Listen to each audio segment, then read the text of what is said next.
In the frozen dawn of a Texas prairie, a woman crawls through thorns in a blood-soaked wedding dress, her back carved with the word worthless. But when a Comanche warrior finds her dying body, he doesn't see shame. He sees survival.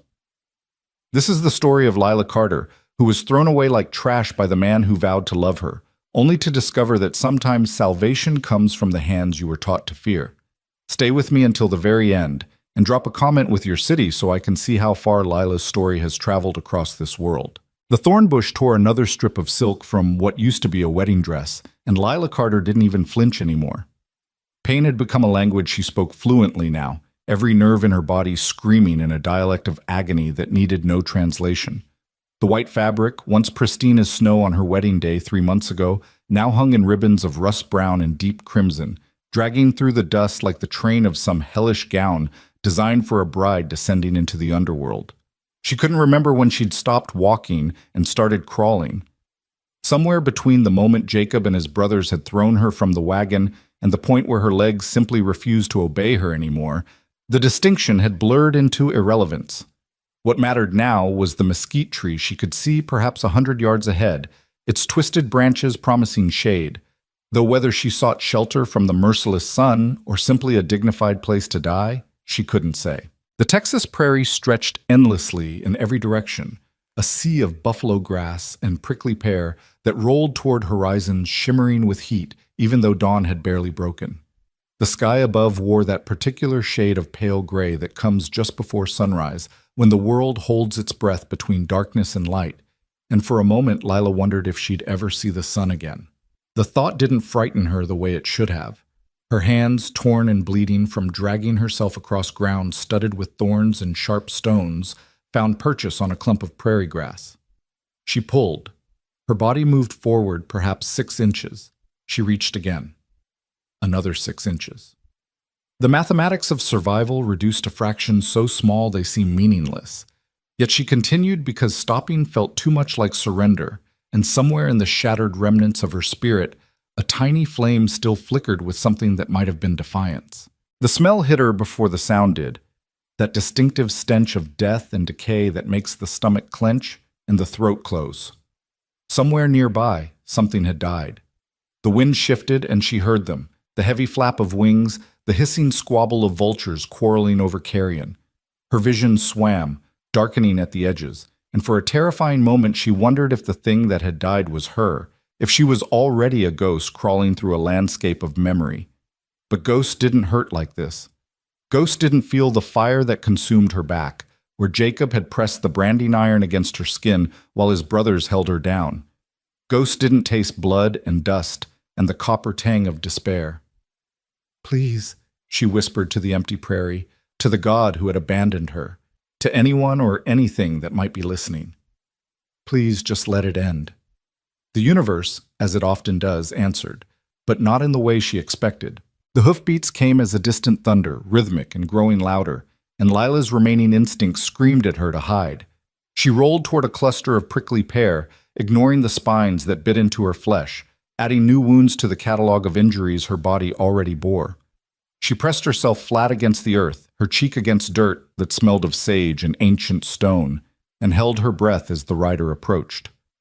Through the screen of cactus and grass, she could see him, a man on a paint horse, his dark hair long and unbound, wearing buckskin leggings and a shirt decorated with what looked like quill work.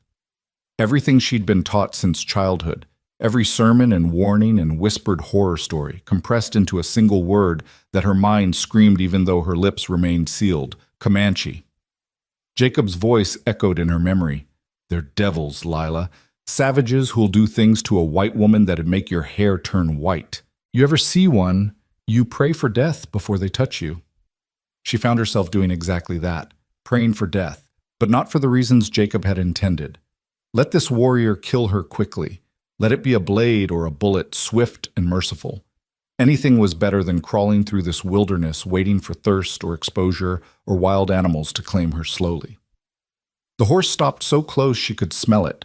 Horse sweat and leather and something else, something that smelled like cedar smoke and grass. The rider dismounted with practiced ease, his moccasins silent on the ground. She could see his legs now, the fringed buckskin decorated with beadwork, the way he moved with an economy of motion that spoke of perfect confidence in his body. He was tracking something. She could tell by the way he walked in a slow circle, head down, reading the ground the way she might read a book. He crouched, ran his fingers across the dirt, stood again. He was perhaps 15 feet away now, and if he looked in her direction, he would see her as clearly as she saw him. The wind shifted again, and the horse raised its head, ears pricked forward, nostrils flaring. It looked directly at her hiding place and snorted. The warrior turned, following the animal's gaze, and Lila found herself staring into a face that shattered every expectation she'd carried. He wasn't old, perhaps near 30, with features that struck her as impossibly handsome in a way that felt dangerous to notice. High cheekbones, strong jaw, eyes so dark they seemed black in the early light. But it was the expression in those eyes that made her breath catch. Not cruelty or violence or the savage hunger she'd been taught to fear, but curiosity, watchfulness, intelligence. He said something in a language she didn't understand, his voice low and steady, not threatening. When she couldn't respond, he took a step closer.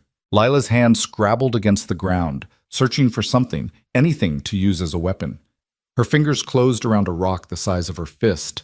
She dragged it toward her, knowing even as she did so that it was futile, that she was so weak she probably couldn't lift it, much less throw it with any force.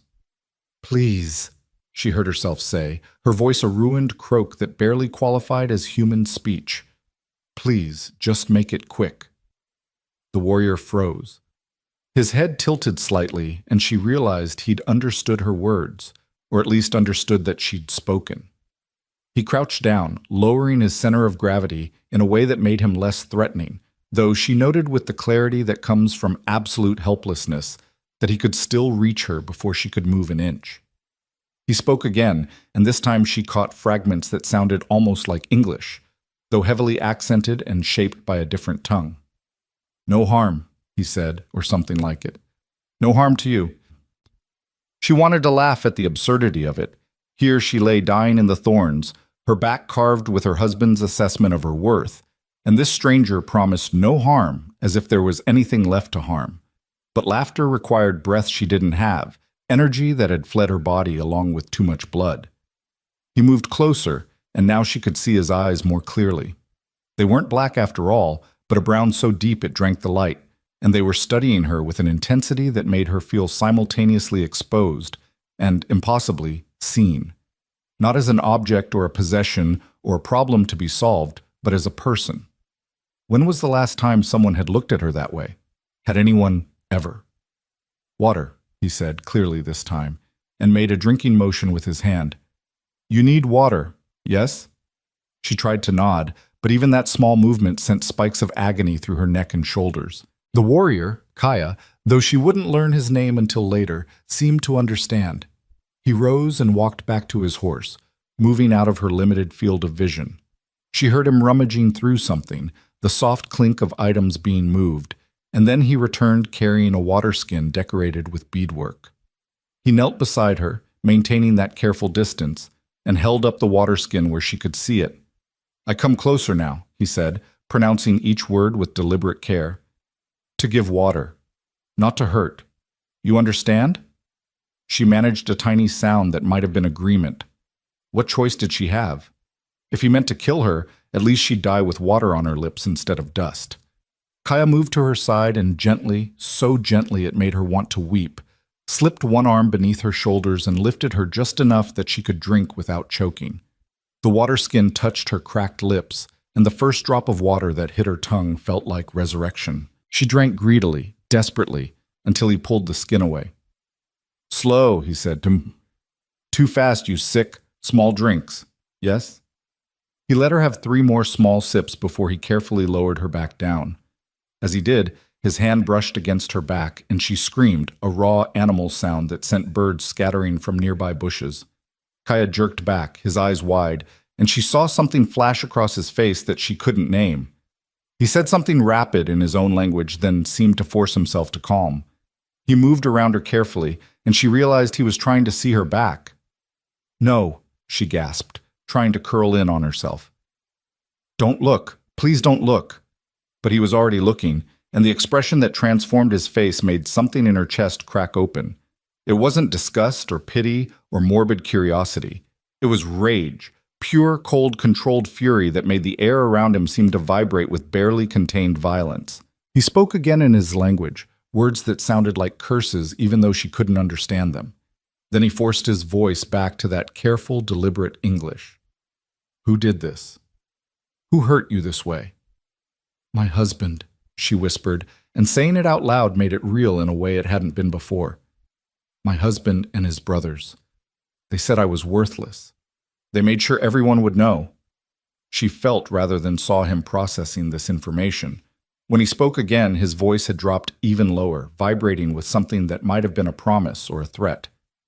"Husband does not hurt wife like this. This is not husband. This is monster."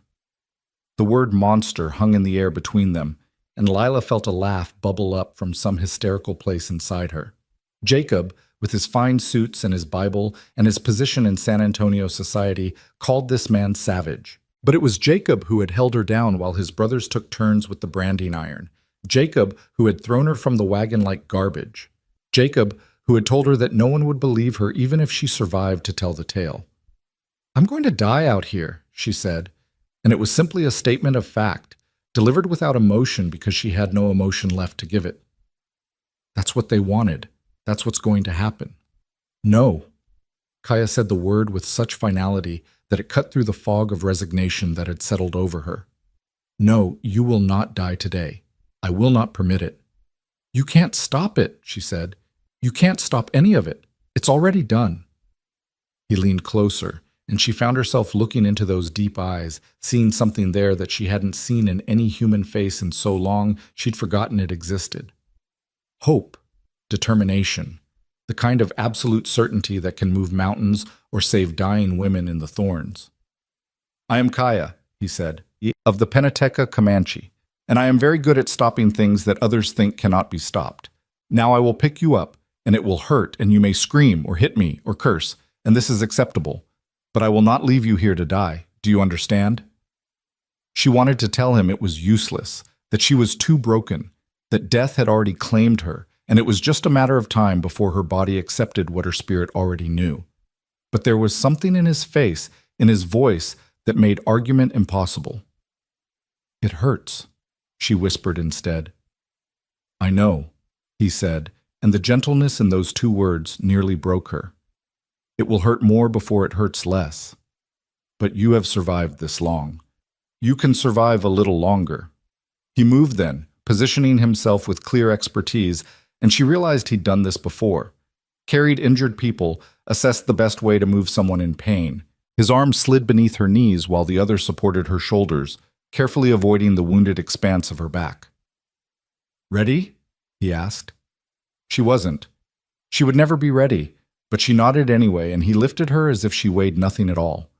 The world exploded into pain, her vision whited out, and somewhere very far away she heard someone screaming. It took her several seconds to realize the screaming was coming from her own throat. She felt Kaya's arms tighten around her, heard him speaking in low, soothing tones in his own language, words that flowed like water over stone even though she couldn't understand them. He carried her to the horse, which stood steady despite her screaming, and she had the distant thought that this animal was better trained than any she'd ever seen. Kaya spoke to the horse, actually spoke to it like it was a person, and the paint lowered itself slightly, bending its front legs in a kind of bow that she'd never seen a horse perform before. "I will put you on Windrunner," Kaya said. "Then I will climb up behind you.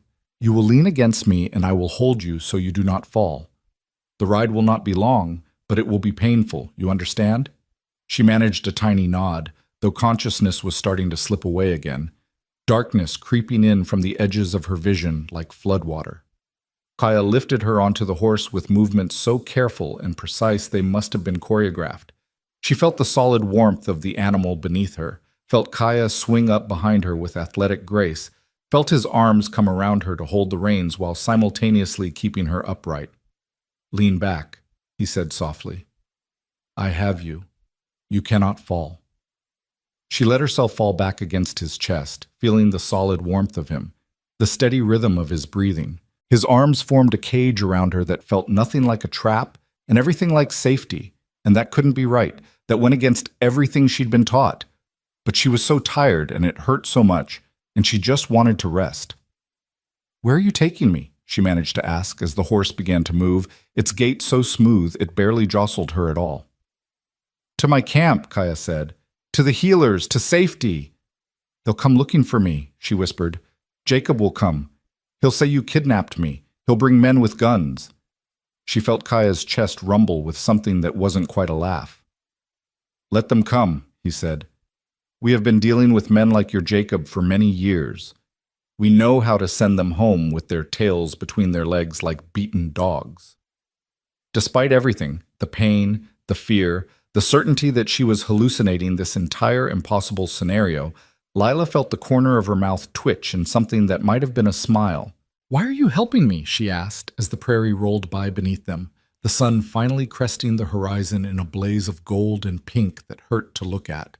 Kaya was quiet for a long moment, and when he finally spoke, his voice carried a weight that suggested the answer was more complicated than the question. "Because I am not the savage you were taught to fear, Sad," he said. "Because, in my culture, we do not throw away women like broken tools. Because my mother was left to die once by white men who thought her life worthless, and a Mexican trader found her and brought her to safety, and that is why I am alive today." He paused, and she felt his arms tighten almost imperceptibly around her. "And because when I saw you in those thorns, still fighting to live despite everything that had been done to you, I saw the kind of strength that deserves to be honored, not abandoned." Tears tracked down Lila's cheeks, cutting paths through the dust and blood. She couldn't remember the last time she'd cried. Not in the wagon, not when they'd branded her, not through any of it. But this simple act of kindness from a stranger she'd been taught to fear cracked something open inside her chest, and the tears came like rain after drought. "I'm going to get your shirt wet," she mumbled, trying for humor and failing miserably. "Shirt's dry," Kaya said simply. "Tears are water for the soul. Let them come." The ride seemed to last both forever and no time at all. Pain turned the world into a fever dream where the sky bled into the earth and the sound of hoofbeats became her heartbeat. She drifted in and out of consciousness, surfacing occasionally to find herself still held securely, still moving across the prairie, still somehow inexplicably alive. At some point, the landscape began to change.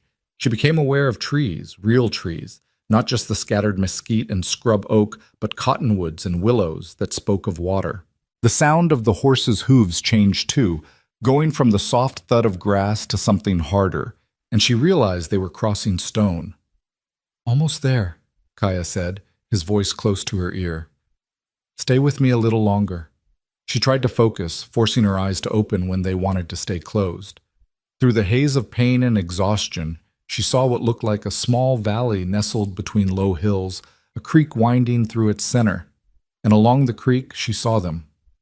Hide lodges rising like organic sculptures from the earth, smoke rising from cooking fires, horses grazing in makeshift corrals, and people, dozens of people, going about the business of life. A Comanche camp. She was being taken to a Comanche camp. Every horror story she'd ever heard came rushing back. The warnings from the pulpit about savages who scalped their victims alive. The whispered tales women shared about tortures too terrible to speak aloud in decent company. The drawings in newspapers of fearsome warriors standing over mutilated bodies. She must have stiffened because Kaya's voice came again, calm and steady. "Breathe," he said. "No one will hurt you here. You are under my protection, and my word is law in this camp. Do you understand?" Before she could answer, a voice called out in that flowing language she couldn't understand, and Kaya called back. Within seconds, they were surrounded by people, men, women, children, all staring at her with expressions ranging from curiosity to concern to something that looked almost like recognition. An older woman pushed through the crowd, her hair more silver than black, her face a map of wrinkles that somehow added to rather than detracted from her beauty. She wore a dress decorated with more quillwork and beadwork than Lila had ever seen, and she moved with an authority that made it clear this was a person of importance. The woman looked at Lila, then at Kaya, then back to Lila. She said something rapid and sharp, and Kaya responded in kind. The conversation went back and forth for several exchanges, and Lila caught the older woman gesturing at her, at the blood staining her dress, at her back, though she couldn't see it. Finally, the older woman sighed and nodded. She turned to Kaya and spoke in careful English, heavily accented but clear. You bring another broken bird to my door, grandson. One day you will learn that not everything that falls from the nest can learn to fly again. And one day you will learn to stop fighting me when I bring them anyway, grandmother, Kaya replied, and despite the serious words, there was affection in his voice. Grandmother. This formidable woman was his grandmother. The older woman turned her sharp gaze on Lila, and for a moment Lila felt as if she was being read like a book, every page of her life laid open and examined. Then, seemingly satisfied with what she saw, the woman nodded once. I am called Naya, she said. I am the healer of this band. You are badly hurt, child. I will help you, but you must trust me. Can you do this? Trust. What a strange word to use. Trust was something Lila had given away freely once, bestowed on a man who'd spoken sweet words and made promises in front of God and witnesses. Look where that trust had gotten her.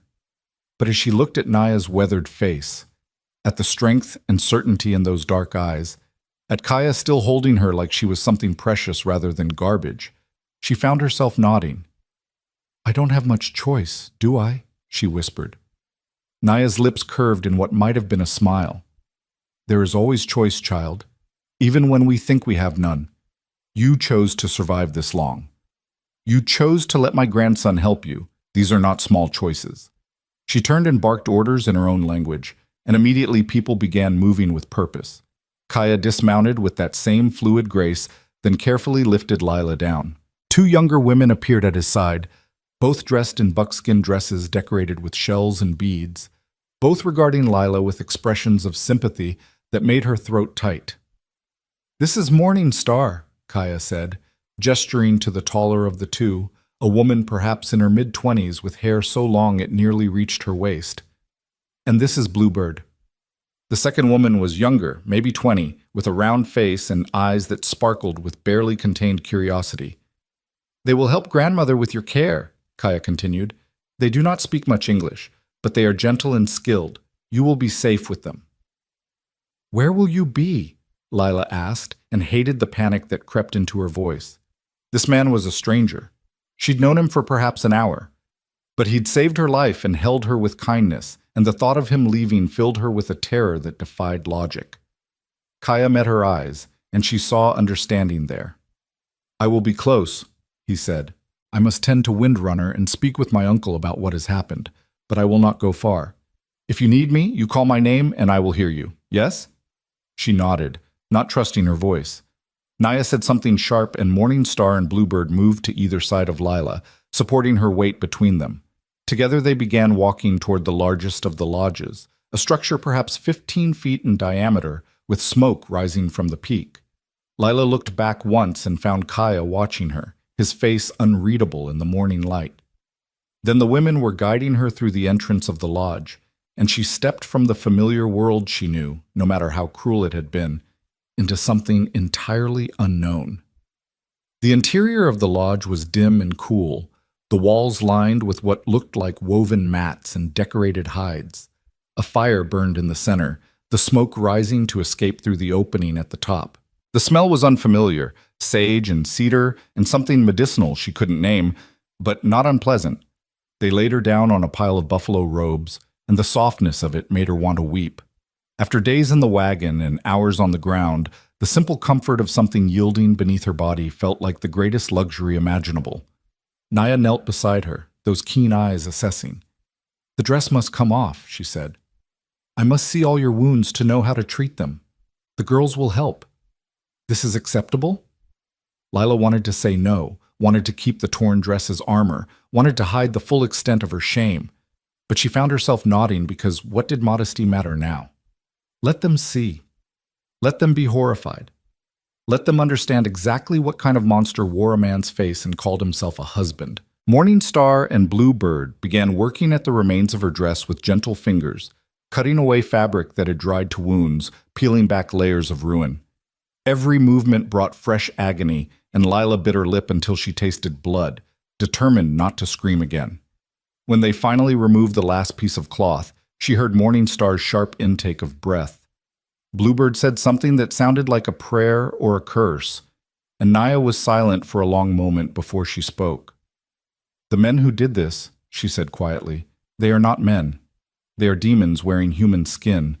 What word did they burn into your back?" "Worthless," Lila whispered. "They branded me like cattle. Said I was worthless as a wife, worthless as a woman. Said no one would want me now. Said they were doing the world a favor by leaving me to die." Naya's hand came to rest on Lila's shoulder, the one part of her back that wasn't destroyed, with a touch so gentle it made Lila's eyes sting again. "They were wrong," the old woman said with absolute certainty. "So wrong that the wrongness of it offends the spirits themselves.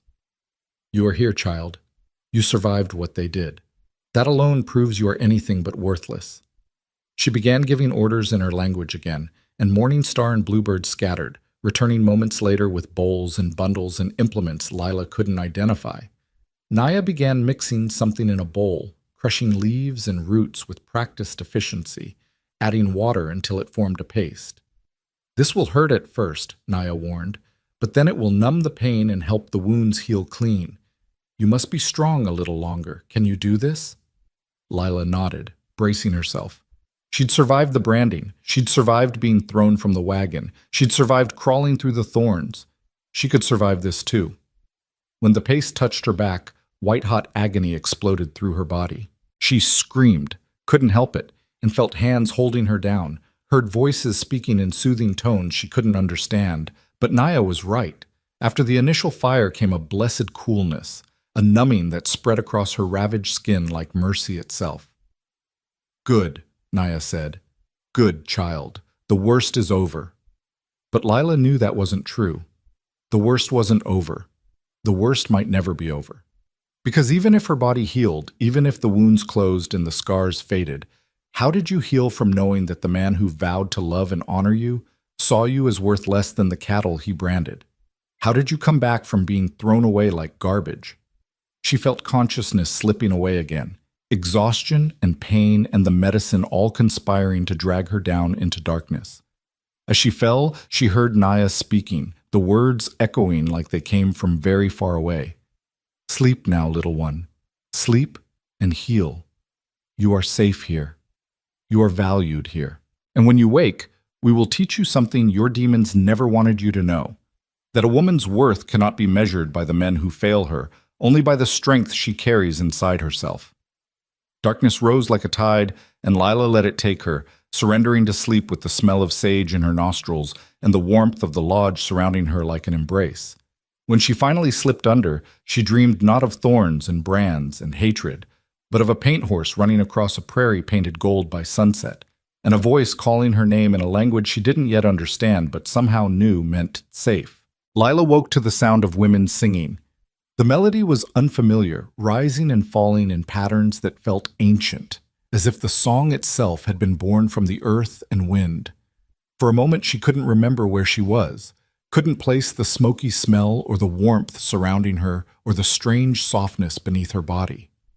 Then memory returned in a crushing wave, the thorns, the pain, Kaya, the camp, and she tried to sit up.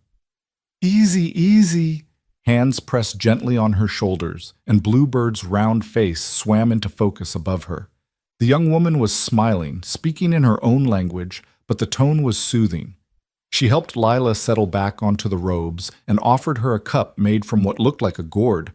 The liquid inside smelled like mint and something else, something bitter. Lila hesitated, and Bluebird made an exaggerated drinking motion, then patted her own stomach and smiled even wider. Medicine, then. Or at least something meant to help. Lila drank, and the bitterness made her grimace, but underneath it she tasted honey that made it bearable. Bluebird nodded approvingly and took the cup back, chattering away in Comanche as if Lila could understand every word.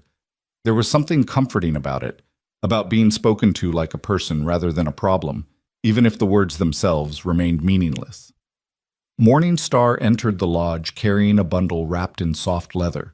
She saw that Lila was awake and said something to Bluebird that made both women laugh, a sound so normal and light that it seemed impossible in the midst of everything else. Morningstar knelt beside the pile of robes and carefully unwrapped the bundle, revealing what looked like a dress made of deerskin, pale and buttery soft, decorated with small blue beads and patterns that reminded Lila of water flowing. Morningstar held it up and spoke, and though Lila couldn't understand the words, the meaning was clear enough. For you, to wear.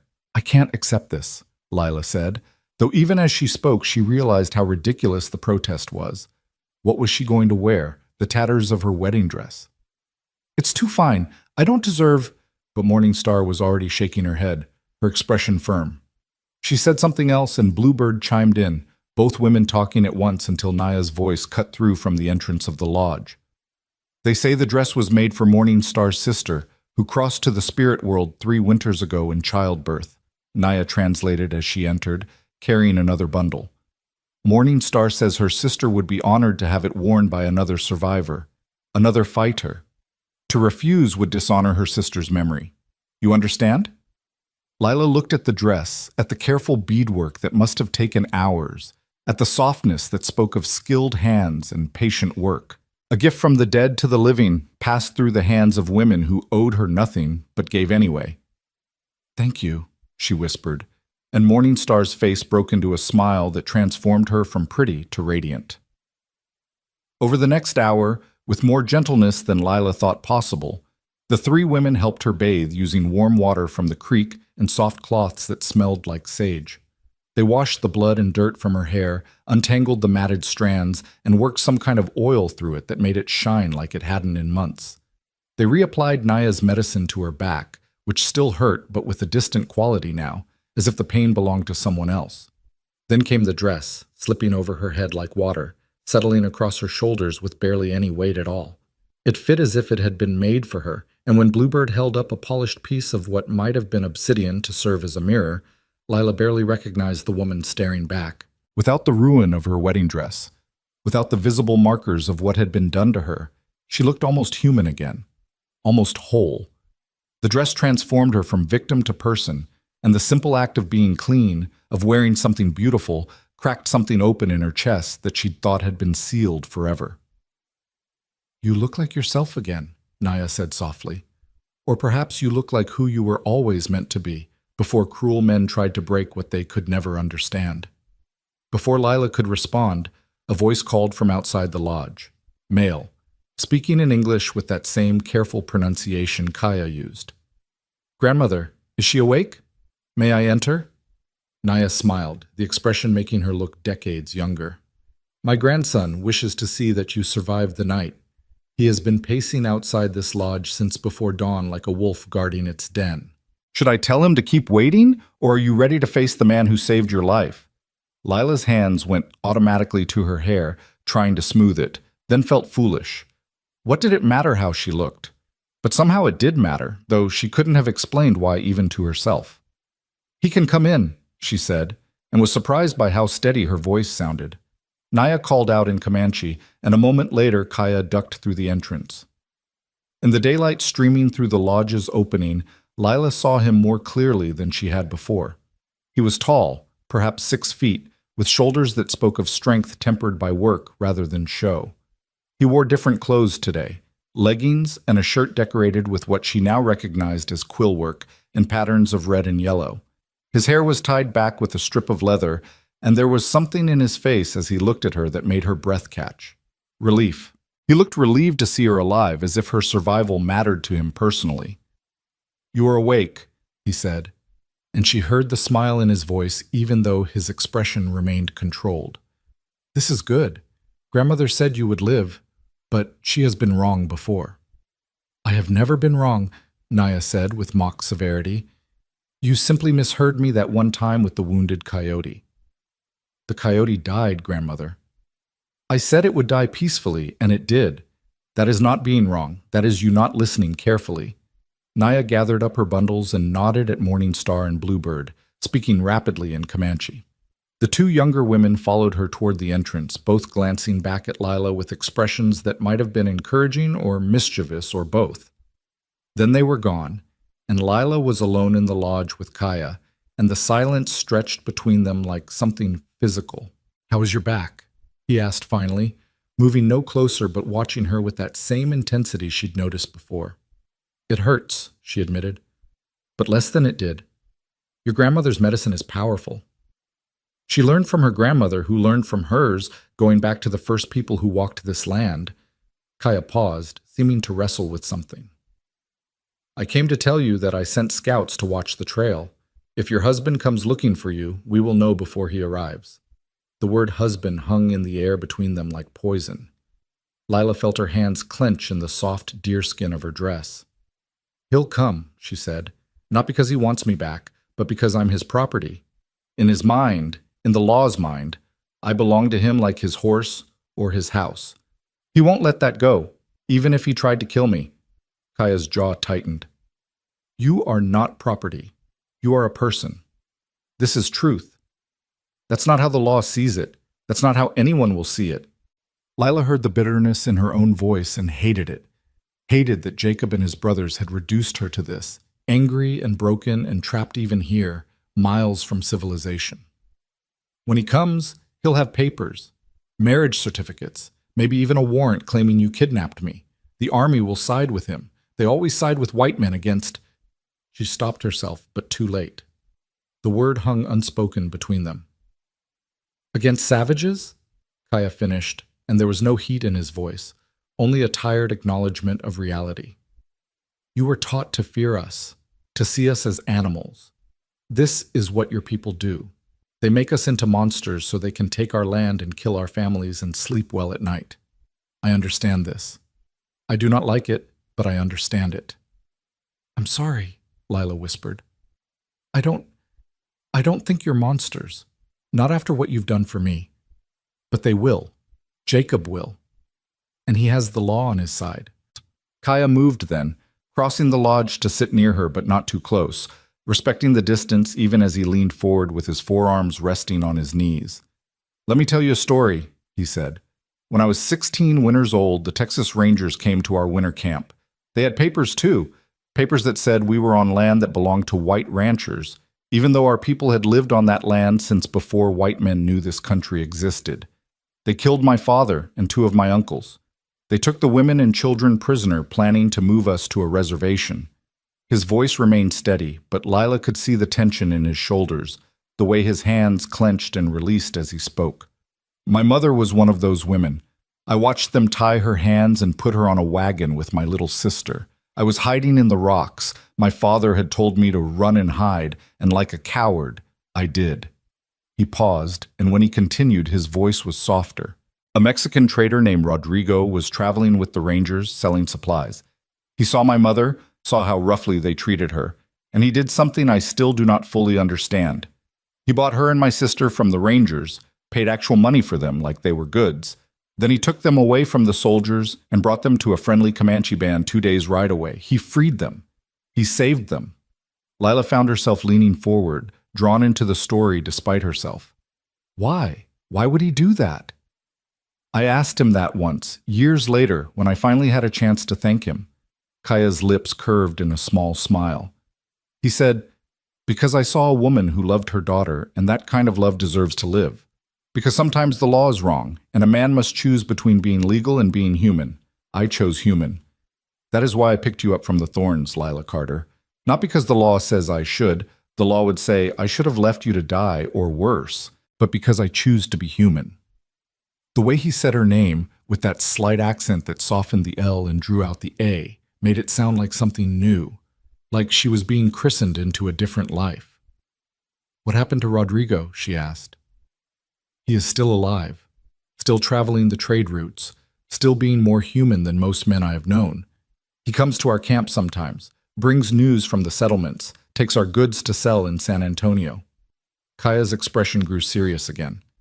"And when your husband comes, because you are right that he will come, Rodrigo will be part of how we handle it. Him and a lawyer in San Antonio who owes my uncle a debt. Men with papers, fighting papers with papers. That is how this must be done." Lila shook her head. "You don't understand how these things work. Jacob's family is wealthy, connected. They have judges in their pocket. No lawyer will go against them for—" She gestured at herself, at the lodge, at everything around them. "For this. For me." You do not give yourself enough value, Kaya said quietly.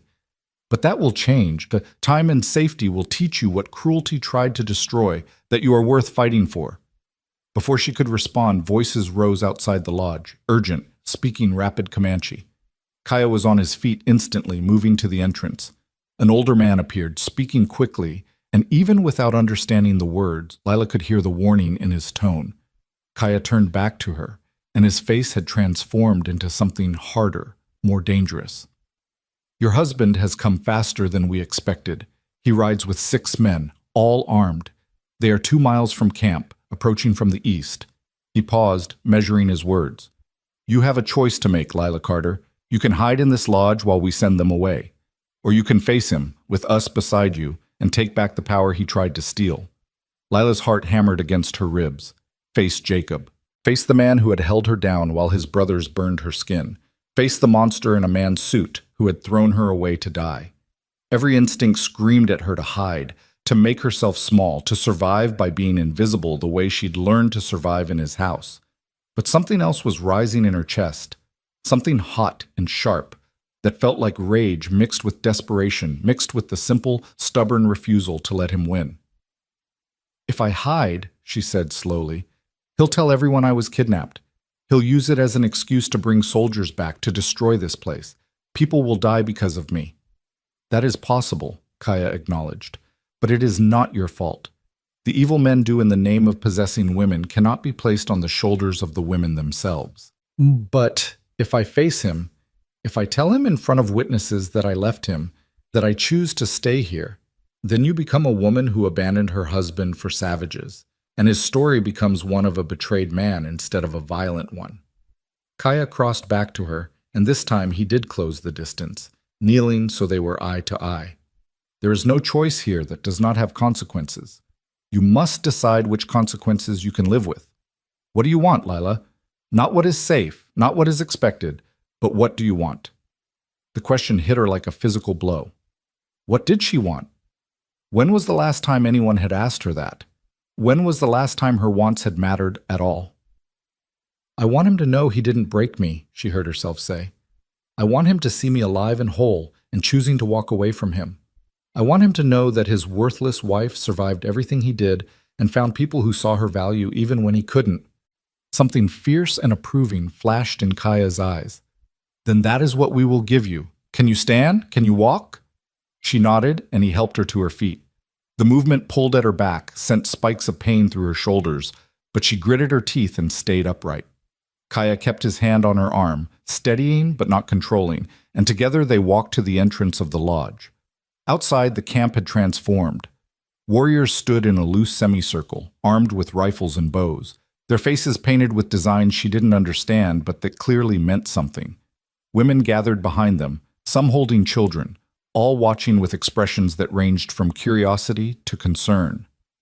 And in the center of it all stood an older man who could only be Kaya's uncle, the same sharp cheekbones and dark eyes, but seasoned by years and responsibility. The man looked at Lila, then at Kaya, and said something in Comanche that made Kaya respond with obvious respect. The uncle nodded slowly, then spoke in careful English. I am Standing Hawk, war chief of this band. My nephew tells me you wish to face the white men who hurt you. This is brave but dangerous. You understand they may try to take you by force? I understand, Lila said, and was proud that her voice didn't shake. And you understand that if they try this, we will stop them, and there may be blood? I understand that too. Standing Hawk studied her for a long moment, then nodded once. Then you will stand with us, and we will stand with you. But you must let us speak first. You must let us handle this the way of leaders and treaties, not the way of guns. Only if they reach for weapons will we do the same. This is acceptable? Yes. Good. Standing Hawk turned and barked orders, and warriors moved into position, visible but not aggressive, armed but not aiming. A delegation, not an ambush. Naya appeared at Lila's other side, pressing something into her hand.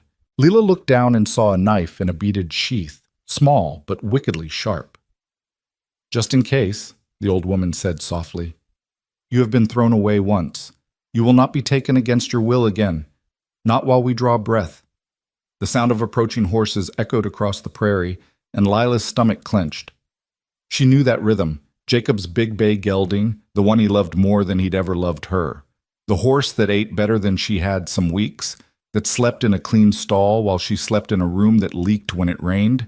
They appeared over the rise, 7 riders, just as Kaya had said. Jacob at the front on his bay, his brothers Samuel and Thomas flanking him, and 4 other men Lila recognized as ranch hands from the Carter property. All of them were armed with rifles.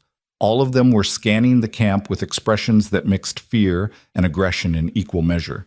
Jacob's eyes found her almost immediately, standing there between Kaya and Naya in her deerskin dress, her hair clean and loose around her shoulders, alive when she should have been dead. His face went through several expressions in rapid succession: shock, relief, rage, and something else she couldn't name. "Lila," his voice cracked across the space between them like a whip. "Thank God, I've been searching for days. These savages kidnapped you, but don't worry, we're here to bring you home."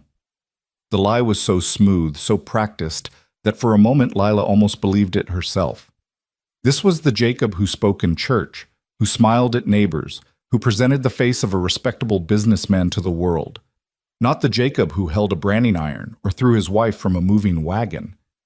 Standing Hawk stepped forward, his hand raised in a gesture that was clearly meant to be peaceful.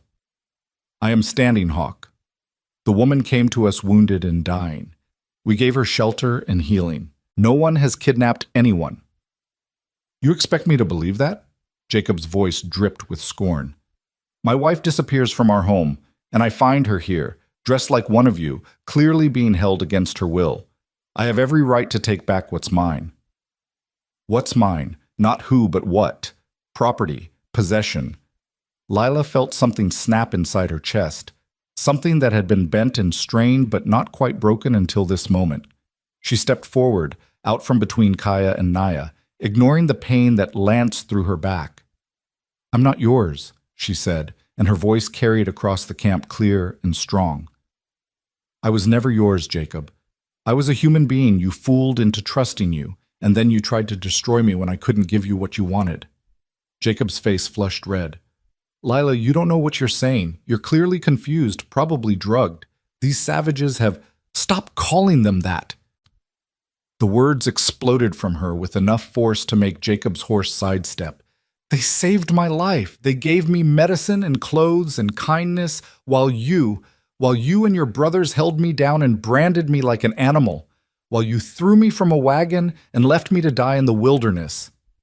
A shocked silence fell over the camp. Even Standing Hawk looked surprised by the vehemence in her voice.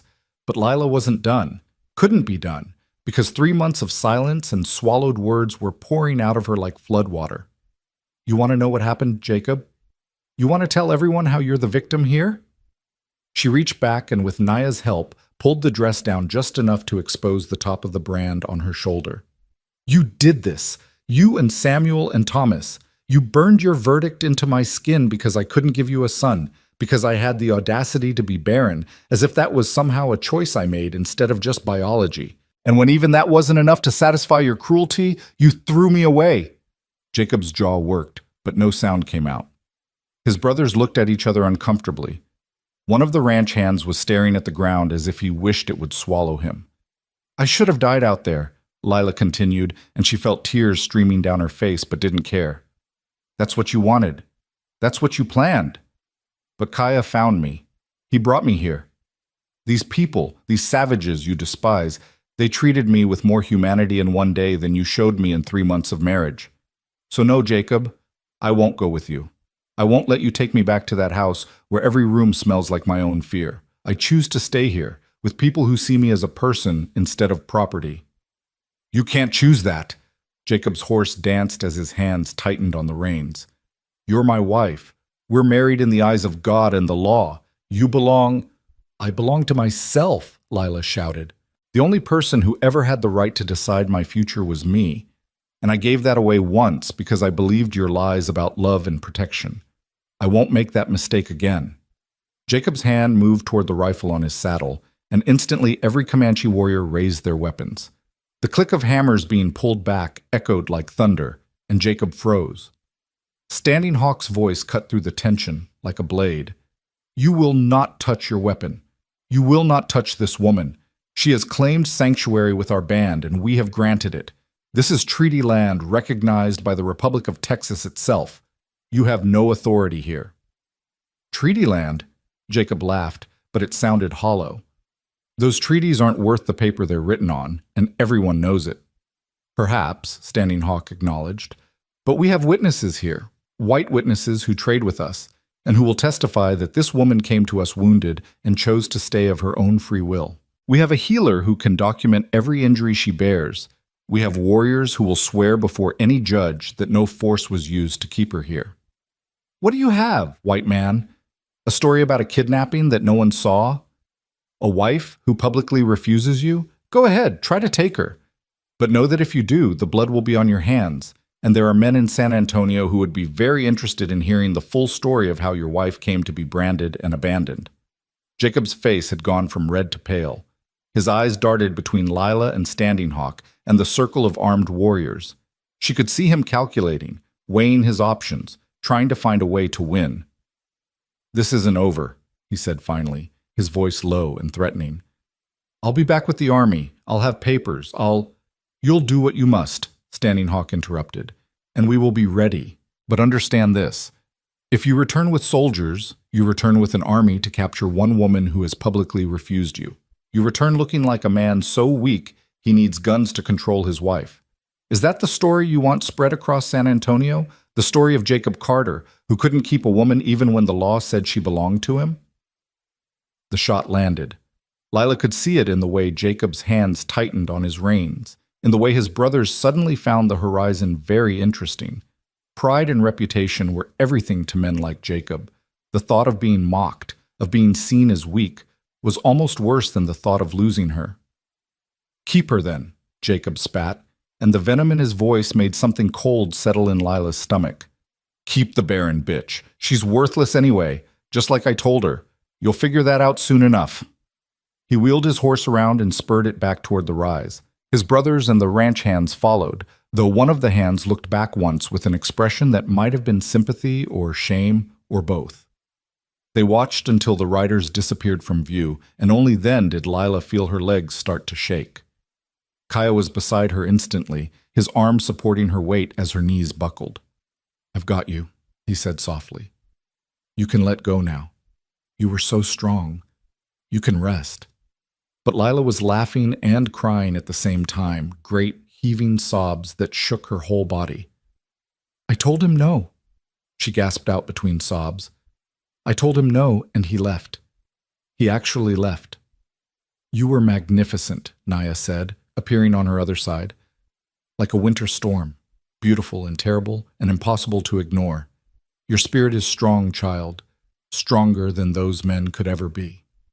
Standing Hawk approached, and Lila tried to straighten, tried to show proper respect to this man who had defended her, but he waved her efforts away. Rest, he said. You have fought your battle for today. He will return. Men like that always do, but not immediately. Pride must be soothed first. Lawyers must be consulted. Schemes must be planned. We have time. He looked at Kaya. Take her back to the healing lodge. Make sure she eats. She will need strength for what comes next. As Kaya helped her walk back across the camp, Lila became aware that people were watching her, not with pity or disgust, but with something that looked like respect. Morning Star and Bluebird were speaking rapidly to a group of younger women, demonstrating something with gestures that might have been reenacting her confrontation with Jacob. Children peeked out from behind their mothers' skirts with wide, curious eyes. They're talking about you, Kaya said quietly, saying you have the heart of a warrior, that you faced down 7 armed men with nothing but words and will. This is a story that will be told around fires for many winters. I was terrified, Lila admitted. I'm still terrified. What if he does come back with soldiers? What if people die because I... Stop. Kaya's voice was gentle but firm. You cannot control what evil men do in response to your freedom. You can only control whether you let them take that freedom from you. You chose to stand. That is enough. They reached the healing lodge, and Naya was already there, preparing food and medicine and clean water. She settled Lila back onto the pile of robes and pressed a cup of broth into her hands. "Drink," the old woman commanded. "Your body needs strength after such bravery. And then you will sleep, because healing happens in the quiet places, when we let ourselves be vulnerable enough to rest." Lila drank, tasting venison and wild onions and herbs she couldn't name. The warmth of it spread through her chest, pushing back the cold fear that had settled there. She was aware of Kaya sitting nearby, not leaving, just keeping watch like he'd promised. "Why are you doing this?" she asked him after she'd drained the cup. "Really? You could have left me in those thorns. It would have been easier, safer. Why risk everything for a stranger?" Kaya was quiet for a long moment, staring at the fire burning in the center of the lodge. When he finally spoke, his voice carried a weight that suggested he was sharing something precious. "When I was young, maybe 10 winters old, I found a hawk with a broken wing. An eagle had attacked it, left it to die on the ground. My father told me to leave it, that interfering with nature's way was foolish. But I could not. I could not watch something beautiful die just because it had been hurt by something stronger." He looked at her then, and the intensity in his gaze made her breath catch. "I took that hawk home. I fed it, splinted its wing, protected it while it healed. My father was angry at first, said I was wasting time on something that would never fly again. But I kept trying, and one day, that hawk spread its wings and flew away, stronger than it had been before." "Did it come back?" Lila asked. Kaya smiled. "Every spring for 7 years. It would land on the lodge poles and call to me, bringing me feathers as gifts. My father said I had been blessed by the hawk spirit for my kindness, but I think the hawk was just grateful to be given a chance to fly again." He paused. "That is why I picked you up, Lila Carter. Because I saw someone beautiful who had been broken by something stronger, and I could not leave you to die. And because I believe that given the chance, you will fly again too." The words settled over her like a blanket, warm and protective. She wanted to say something profound, something that matched the gift he'd given her, but exhaustion was dragging at her bones. "Thank you," she whispered finally. "For everything. For seeing me." "Rest now," Kaya said. "I will keep watch. You are safe." And despite everything, despite Jacob and the threat of his return, despite the uncertainty of her future, despite the scars on her back and the wounds in her soul, Lila believed him. She let her eyes close, let sleep rise up to claim her, and for the first time in longer than she could remember, she slept without nightmares. She didn't see Kaya watching over her through the night, or Naya checking her bandages with practiced hands, or the way the camp settled into protective vigilance around the healing lodge. She didn't see Standing Hawk posting extra guards or Morning Star and Bluebird weaving protective charms to hang above her sleeping form. She was simply held in safety, cocooned in the care of people who had chosen to value her when the world had tried to throw her away. And somewhere in the depths of that healing sleep, in a place beyond words or conscious thought, a tiny seed of hope took root in the burned and broken soil of her heart and began, just barely, to grow. The days that followed blurred together in a rhythm Lila had never known existed, soft and purposeful, built around the rising and setting of the sun rather than the demands of angry men. She woke each morning to the sound of the camp stirring to life, to the smell of cooking fires and the distant whinny of horses. And each morning the weight on her chest felt fractionally lighter. Naya changed her bandages twice daily, applying fresh medicine that smelled of yarrow and sage. The old woman's hands were never rough, never impatient, and she hummed while she worked, old songs that seemed to carry healing in their very notes. On the 5th day, when she peeled back the wrappings, she made a satisfied sound in her throat. "Good," she said, more to herself than to Lila. "Very good. The skin is closing clean, no infection. The spirits are kind to you, child. In another moon, the worst will be over." "Will the scars fade?" Lila asked, then immediately felt foolish for caring. What did it matter what her back looked like? Who would ever see it but her? But Naya didn't dismiss the question. She simply continued her work, her gnarled fingers gentle as they spread the medicine. "Some, yes. Some, no. Scars are not only marks of pain, you understand. They are also marks of survival. They say, 'I was wounded here, but I did not die.' There is honor in that. Jacob wanted them to say I was worthless. Then Jacob is a fool who does not understand what words truly mean. Naya secured fresh bandages across Lila's back. Worthless is a word for broken tools, for things that serve no purpose. You are not a thing. You are a woman who crawled through thorns when she could have laid down and died. You are a woman who faced 7 armed men and did not blink. These are not the actions of something worthless. These are the actions of someone discovering her own strength. Morning Star arrived then, carrying a wooden bowl filled with what looked like berries mixed with pemmican. She offered it to Lila with a shy smile and said something in Comanche that made Naya laugh. "She says you need to eat more," Naya translated. "She says you are too thin, like a bird in winter, and how can you fight if you have no strength in your body?" Lila took the bowl, surprised by how hungry she actually was. "Tell her thank you. Tell her she's been very kind to a stranger." Naya relayed the message, and Morning Star's response was immediate and emphatic, her hands moving in gestures as she spoke. Naya's expression softened as she listened. "She says you are not a stranger anymore. She says when you stood up to those white men, when you refused to let them take you, you became her sister. She says any woman brave enough to choose freedom over safety deserves to be protected by other women." Naya paused, studying Lila's face. "In our way, family is not always blood. Sometimes it is choice.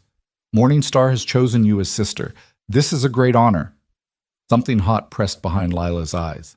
She looked at Morning Star, at this woman who had bathed her wounds and given her clothes, and sat with her through the worst moments, and felt something crack open in her chest. "Tell her," Lila's voice broke. "Tell her I would be honored to call her sister." Morning Star's face transformed with joy when Naya translated. She reached out and took Lila's hand, squeezing it gently, then spoke again in rapid Comanche. "She says, tomorrow you will begin learning our ways," Naya said. "If you are to stay with us, you must learn how to live with us. She will teach you to prepare food, to work leather, to understand the plants that heal and the ones that harm. Bluebird will teach you our language. It is settled." "I don't know how long I'll stay," Lila said quietly. "Jacob might come back with lawyers or soldiers or—" "Then you will deal with that when it happens," Naya interrupted. "But today you are here and tomorrow you will be here, and that is enough. The future is smoke. You cannot hold it in your hands. Learn to live in the moment you have, child, or you will spend your whole life running from ghosts." The words settled over Lila like a benediction, and she found herself nodding. What else could she do? Where else could she go? San Antonio held nothing for her but shame and judgment. Jacob's house was a prison she'd rather die than return to. And out here, in this camp full of people she'd been taught to fear, she'd found more kindness in a week than she'd known in years.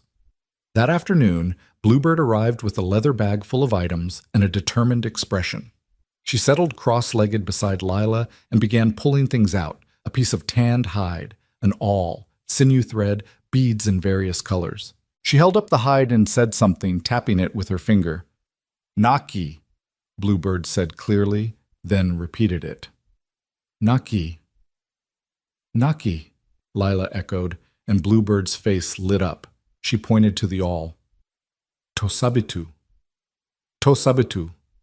For the next hour, Bluebird patiently taught her words in Comanche while showing her how to punch holes in leather and thread them with sinew. The work was painstaking, requiring a delicacy Lila's hands seemed to have forgotten, but Bluebird never lost patience. When Lila fumbled and dropped the awl, Bluebird simply picked it up and demonstrated again, slower this time, making sure Lila could see exactly how to hold it. They were so focused on their work that neither of them noticed Kaya's arrival until his shadow fell across their workspace. Lila looked up to find him watching with an expression she couldn't quite read. "You are learning the language," he said, and was that approval in his voice? "Trying to," Lila admitted. "I'm not very good at it yet." "Language is like a river," Kaya said, settling down nearby. "You cannot drink all of it at once. You must take small sips until the taste becomes familiar. Bluebird is a good teacher. She taught my youngest cousin to speak, and he was stubborn as a mule." Bluebird said something that made Kaya laugh, and he responded in kind. The easy affection between them was obvious, and Lila felt a pang of something that might have been envy. To have people who laughed with you, who taught you patiently, who looked at you with fondness instead of disappointment.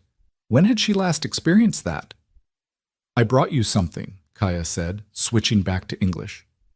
He held out a pair of moccasins, beautifully made with beadwork in patterns of blue and white. Your feet are healing, but you cannot walk barefoot forever. These were my mother's. She would want you to have them. Lila stared at the moccasins, at the careful stitching and the hours of work they represented. I can't take your mother's shoes. Spirit world these 3 years, Kaya said gently. Her things should be used by the living, not gathering dust in my lodge. Besides, I think she would like you. You have her stubbornness, her refusal to accept defeat even when everything seems lost. The comparison made Lila's throat tight. You honor me by saying so. I speak truth, not honor. Kaya set the moccasins beside her. Try them. If they do not fit, I will find others. Lila slipped them on, and they fit as if they'd been made for her feet specifically. The soft leather molded to her skin, comfortable in a way her stiff leather boots had never been. She stood carefully, testing them, and found she could walk without pain for the first time since the thorns. They're perfect, she said. Thank you. Kaya nodded, but his eyes held something deeper than simple acknowledgement. He looked like he wanted to say more, but Bluebird interrupted with an insistent stream of Comanche, gesturing at the leatherwork. Kaya translated with obvious amusement. She says you are distracting her student and must leave unless you plan to help. She is very fierce about teaching, my sister. Your sister? Lila looked between them, seeing the resemblance now in the shape of their eyes, the set of their jaws. My younger sister, Kaya confirmed. She lost her husband to the spotted sickness 2 winters ago. She lives in my lodge now, along with our grandmother. He stood, brushing dust from his leggings. I will leave you to your lessons. But tonight there will be a gathering around the fire, stories and songs. You should come if you feel strong enough. It is good for the spirit to see joy, not just survival. After he left, Bluebird gave Lila a knowing look and said something that needed no translation. The teasing was evident in her tone, and Lila felt heat rise in her cheeks. We're not, she stammered, but Bluebird just laughed and went back to the leatherwork, humming a tune that sounded suspiciously cheerful. That evening, as the sun painted the sky in shades of orange and purple, Morning Star arrived to help Lila prepare for the gathering. She brought a comb made from porcupine quills and sat behind Lila, carefully working through the tangles in her hair with patient hands. The intimacy of it, having another woman care for her appearance with such focus, made Lila's eyes sting. My mother used to do this, she said softly, not sure if Morning Star could understand, but needing to say it anyway. Before she died, she'd brush my hair every night and tell me stories about when she was young. I'd forgotten how much I missed it. Morning Star responded in Comanche, her voice gentle, and though Lila couldn't understand the words, she understood the tone. Comfort, understanding, shared grief for mothers lost. When Morning Star finished, she produced a small mirror, actual glass, probably traded from white settlements, and held it up. Lila barely recognized the woman looking back. Her hair shone, neatly braided with small blue beads woven through. Her face had regained some color. The deerskin dress fit her like it belonged there. She looked almost beautiful, or at least she looked like someone who might become beautiful again, with time. They walked together to the center of camp, where a large fire had been built, and people were already gathering. Children ran between the lodges, laughing and playing games that needed no translation. Warriors sat in clusters, some cleaning weapons, others simply talking in low voices. Women worked on various tasks, sewing, weaving, preparing food. Their hands never idle, even as they socialized.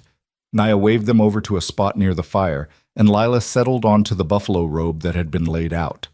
Morning Star sat beside her, and soon Bluebird joined them, bringing wooden bowls filled with some kind of stew that smelled incredible.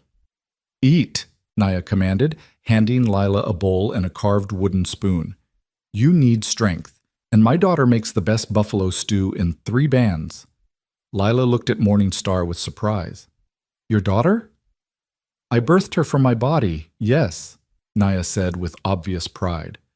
Though some days I wonder if the spirit switched my sweet baby for a stubborn wildcat when I was not looking. She gets her fierce heart from her father, who was a great warrior. Morningstar said something that made Naya swat at her playfully, and both women laughed. The easy affection between them made Lila's chest ache with something that felt like longing mixed with grief. Her own mother had died when Lila was 16, and her father had been distant even before that, more interested in his ledgers than his daughter. She'd never had this warmth, this belonging, this sense of being woven into a family rather than just occupying space in it. As darkness fell and the fire grew brighter, the gathering took on a different character. An old man with a drum began to play, the rhythm steady as a heartbeat, and several people began to sing. The melody was haunting, rising and falling in patterns that seemed to echo the landscape itself, the roll of prairies, the curve of rivers, the cry of hawks overhead. Kaya appeared from the darkness and settled on the other side of the fire, and Lila found her eyes drawn to him despite her best efforts to look elsewhere. In the firelight, his features seemed carved from shadow and flame, beautiful in a way that made her chest constrict. He caught her looking and smiled, a small private expression that made heat rise in her cheeks. Standing Hawk rose to his feet, and the singing quieted. He began to speak in Comanche, his voice carrying across the gathered crowd. And though Lila couldn't understand the words, she could hear the power in them. Naya leaned close to translate in whispers. "He tells the story of how our people came to this land," Naya murmured. "How we were once part of a different tribe far to the north, but the spirits called us south, to the land of the buffalo and the endless sky." He speaks of the ancestors who made that journey, of the hardships they faced, of how they became strong by surviving what tried to break them. The story went on, and Lila found herself drawn into it despite the language barrier. She watched Standing Hawk's face, saw the passion there, the reverence for the history he carried. When he finished, another person stood, a woman this time, and began her own story, something that made people laugh and clap. She tells of the time her husband tried to impress her by catching the chief's fastest horse, Naya translated with a chuckle. He chased that horse for 3 days, and only caught it because it got tired of running and stopped to eat grass. She says this taught her that sometimes the best hunters are simply the most stubborn. More stories followed, some serious, some funny, all of them woven together into a tapestry of shared experience and communal memory. Lila realized this was how they kept their history alive, not in written books that could be burned or lost, but in stories told around fires, passed from one generation to the next, living and breathing and changing with each telling. Then Kaya stood, and the crowd quieted with an anticipation that suggested he was a known storyteller. He began to speak, and even without translation, Lila could hear the rhythm of it, the poetry and the cadence. Naya's translation came in fragments, whispered between beats. He speaks of the hawk with the broken wing, of finding beauty in broken things, of how healing requires both patience and faith, of how sometimes what we save ends up saving us in return. Lila's breath caught as she realized he was telling their story, or a version of it, wrapped in metaphor and shaped for this audience. He didn't name her, didn't point her out, but several people glanced in her direction as he spoke. When he finished, the silence that followed felt weighted with understanding. An older woman stood and said something to Kaya that made him nod seriously. Naya's translation came quickly. She says the hawk spirit is strong in him, that it has guided him to do good work. She blesses the hawk and the woman it protects. Naya squeezed Lila's hand. That is White Dove. She is our spiritual leader. Her blessing is not given lightly. As the night wore on and more stories were told, Lila felt something shifting inside her. These people, these supposed savages, had more humanity in their smallest gestures than Jacob's entire family possessed in their bodies.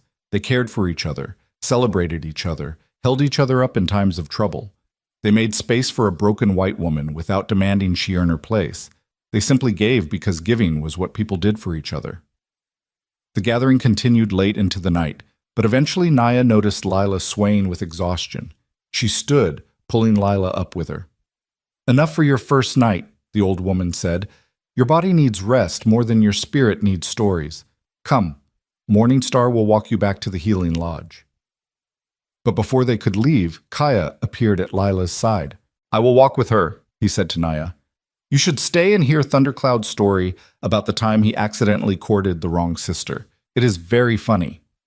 Naya gave him a look that suggested she knew exactly what he was doing, but she nodded and shooed them away with her hands. "Go then. But remember, grandson, a woman healing from wounds needs gentle treatment.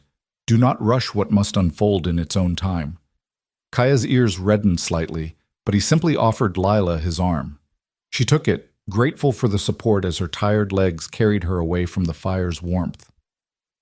They walked in silence for a moment, the sounds of the gathering fading behind them. The night was clear, stars scattered across the sky in such profusion that they seemed to touch the earth itself. A cool breeze carried the scent of sage and distant water. "Your story," Lila said finally, "about the hawk. Was that—" "It was," Kaya confirmed. "Though I did not name you, everyone understood. It is our way to share experiences without exposing those who might not wish to be exposed. The lesson is learned, but privacy is respected." What did White Dove's blessing mean? Naya said it wasn't given lightly. Kaya was quiet for a moment, seeming to choose his words carefully. White Dove has strong dreams, visions from the spirit world. When she blesses something, she does so because she has seen in her dreams that it is meant to be. She blessed you, Lila. She blessed us. That means she has seen something in the future that involves us both, something important. "What did she see?" Lila asked, though part of her wasn't sure she wanted to know. She would not say. Visions are not always clear, and speaking of them too soon can change their meaning. But she told me privately that you carry a storm inside you, one that will either destroy you or transform you into something powerful. She said I must be patient and let you choose which way the wind blows. They had reached the healing lodge, but neither of them moved to enter. The night seemed to hold them in place, suspended in a moment that felt too fragile to break. "I don't feel powerful," Lila admitted. "I feel scared and angry and lost. I feel like I'm playing dress-up in someone else's life, wearing their clothes and eating their food and pretending I belong here when I don't know if I belong anywhere anymore." Kaya turned to face her fully, and in the moonlight his eyes were impossibly dark and deep. "You belong where you choose to belong, not where you were born, not where someone else decides to put you, but where your heart finds peace. Give yourself time to discover where that is. And if Jacob comes back, if he brings soldiers or lawyers, then we will face that when it happens," Kaya said, echoing Naya's earlier words. "But Lila, you must stop letting the ghost of that man live in your head rent-free. He hurt you. He tried to destroy you, but he failed. You are here, breathing, healing, learning. He lost the moment you refused to die for his convenience." The words hit something deep inside her, some locked room she'd been afraid to open. Tears spilled down her cheeks before she could stop them, and then Kaya's arms were around her, careful, gentle, not restraining, but sheltering. She sobbed against his chest while he held her, one hand stroking her hair with infinite patience. "I'm sorry," she gasped when she could finally speak. "I'm such a mess. You don't deserve to—" "Shh," he murmured. "You are healing. Healing is messy. It is not pretty or convenient or comfortable. It is hard and painful, and sometimes it breaks you open worse before it makes you whole. But you are doing it anyway. That is brave, Lila. That is so brave." She pulled back slightly to look at his face, and what she saw there made her breath catch. Not pity, not obligation. Something else, something that looked almost like wonder. "Why do you look at me like that?" she whispered. "Like what? Like I don't know. Like I'm something precious instead of something broken." Kaya's hand came up to cup her cheek, his thumb brushing away tears with infinite gentleness. "Because you are both. You are broken and precious. You are wounded and beautiful. You are learning that these things can exist together, that being hurt does not make you worthless. When I look at you, I see a woman discovering her own strength. How could I look at that with anything but wonder?" The moment stretched between them, charged with possibilities. Lila realized that if she leaned forward just slightly, their lips would touch. That if she wanted to kiss him, he would let her. That he would probably kiss her back. But Naya's words echoed in her mind. A woman healing from wounds needs gentle treatment. And she knew this wasn't the right moment. Not because she didn't want it, but because she needed to want it for the right reasons. Not as a rebellion against Jacob, not as proof that she was desirable despite the scars, but simply because she chose it freely. She stepped back, and Kaya let her go immediately, his expression understanding rather than disappointed. "Thank you," she said, "for everything, for saving me, for being patient with me, for seeing me when I couldn't see myself." "You do not need to thank me for treating you like a human being," Kaya said. "That should be the baseline, not the exception. Now go inside and rest. Tomorrow morning Star will work you hard. She takes teaching very seriously, and you will need all your strength." Lila nodded and turned toward the lodge entrance, but she looked back once and found him still watching her, a slight smile on his face. "Kaya?" she called softly. "Yes?" "I'm glad it was you. I'm glad you were the one who found me in the thorns." His smile widened. "So am I, Lila. So am I." She ducked inside the lodge, her heart beating faster than it should, and settled onto the pile of robes. Through the lodge walls she could hear the distant sounds of the gathering still going on, the drum and voices blending into a song that felt like home, even though she'd only been here a week. Sleep came easier that night, and with it dreams not of brands and cruelty, but of hawks soaring above endless prairies, calling to each other in voices that sounded like freedom. The next morning began before dawn, with Morning Star shaking her shoulder gently. The older woman said something in Comanche that Lila was beginning to recognize as "wake up," and handed her a piece of pemmican wrapped in leaves. "Eat quickly," Morning Star said in halting English. "Much work today. You learn." Lila ate as she dressed, still marveling at the softness of the deerskin against her healing skin. Morning Star waited patiently, then led her out into the cool pre-dawn air where several other women were already gathering. Bluebird appeared with that leather bag again, this time accompanied by an older woman Lila recognized from the gathering. Morning Star gestured to her and spoke. "Grandmother," Bluebird said in English, then rattled off something in Comanche. The older woman nodded and studied Lila with sharp eyes. What followed was an intensive education unlike anything Lila had experienced. The women led her to the creek where they showed her which plants could be eaten and which would make you sick. They demonstrated how to identify tracks left by different animals, how to read weather in the clouds, how to find water when none seemed available. Morning Star showed her how to prepare hides, scraping away the flesh and hair with a tool made from a sharpened bone, working the skin until it became supple as cloth. It was hard work, harder than anything Lila had done in Jacob's house, where her duties had been limited to cooking and cleaning and trying to become invisible when his temper rose. Her hands cramped and her back ached, and several times she wanted to give up.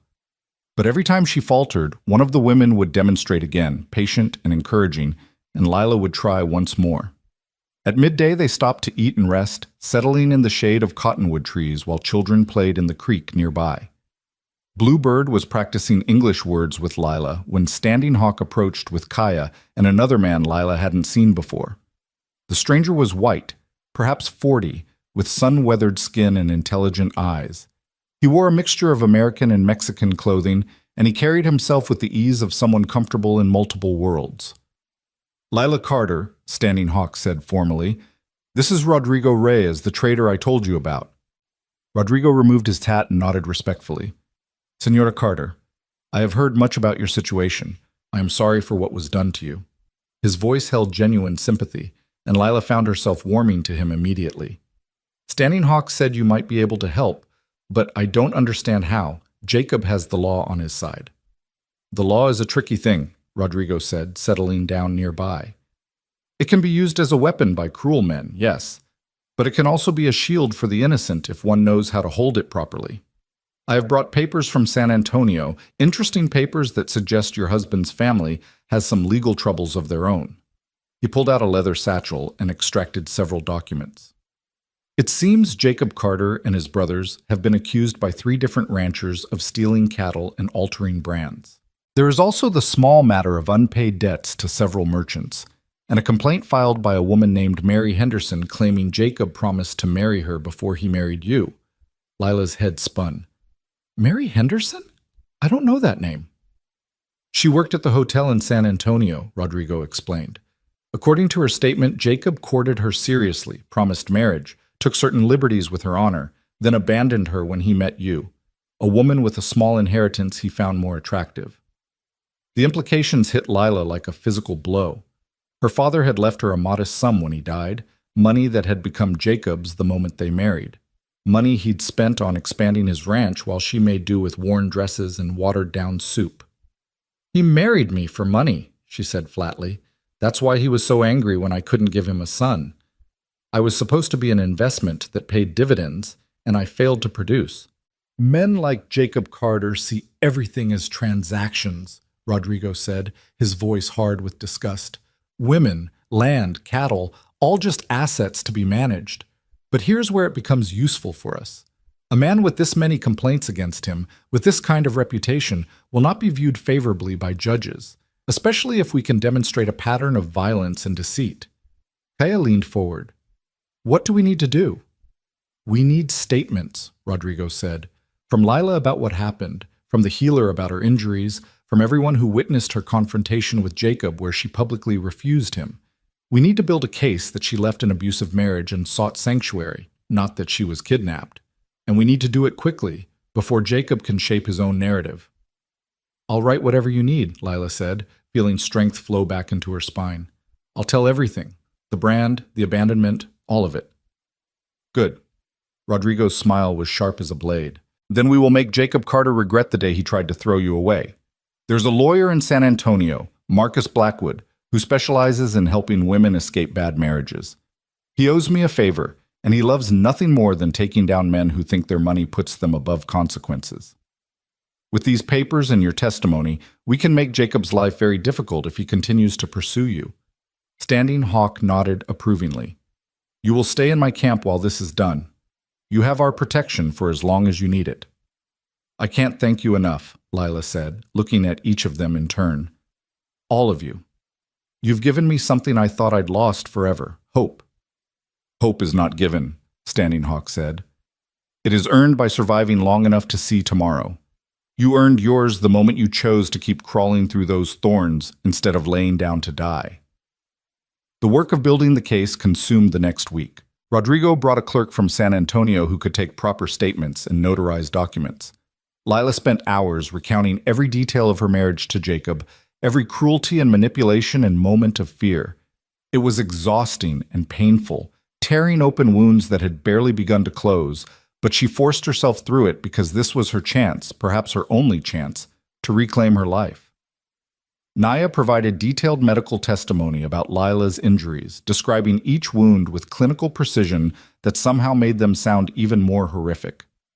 Standing Hawk gave his account of the confrontation with Jacob, emphasizing that Lila had publicly and voluntarily refused to return with her husband. Even White Dove offered a statement about how Lila had integrated into the camp, how she'd been treated with respect and kindness, how she'd shown no signs of being held against her will. Through it all, Kaya remained a steady presence, not hovering, but always nearby when Lila needed someone to steady her after a particularly difficult session of recounting trauma. He'd bring her water or food, or simply sit with her in companionable silence while she recovered her composure. One evening, after a particularly grueling day of testimony, Lila found herself unable to sleep. She slipped out of the healing lodge and walked toward the creek, needing the sound of moving water to quiet her racing thoughts. She wasn't surprised when Kaya appeared beside her, moving silently through the darkness. "Could not sleep?" he asked quietly. "Too many memories," Lila admitted. "Talking about it all, writing it down, it makes it real again in a way it wasn't before." They settled on the bank of the creek, close enough that their shoulders almost touched. The moon was nearly full, painting everything in silver and shadow. "When my father died," Kaya said after a long silence, "I could not speak of it for many months.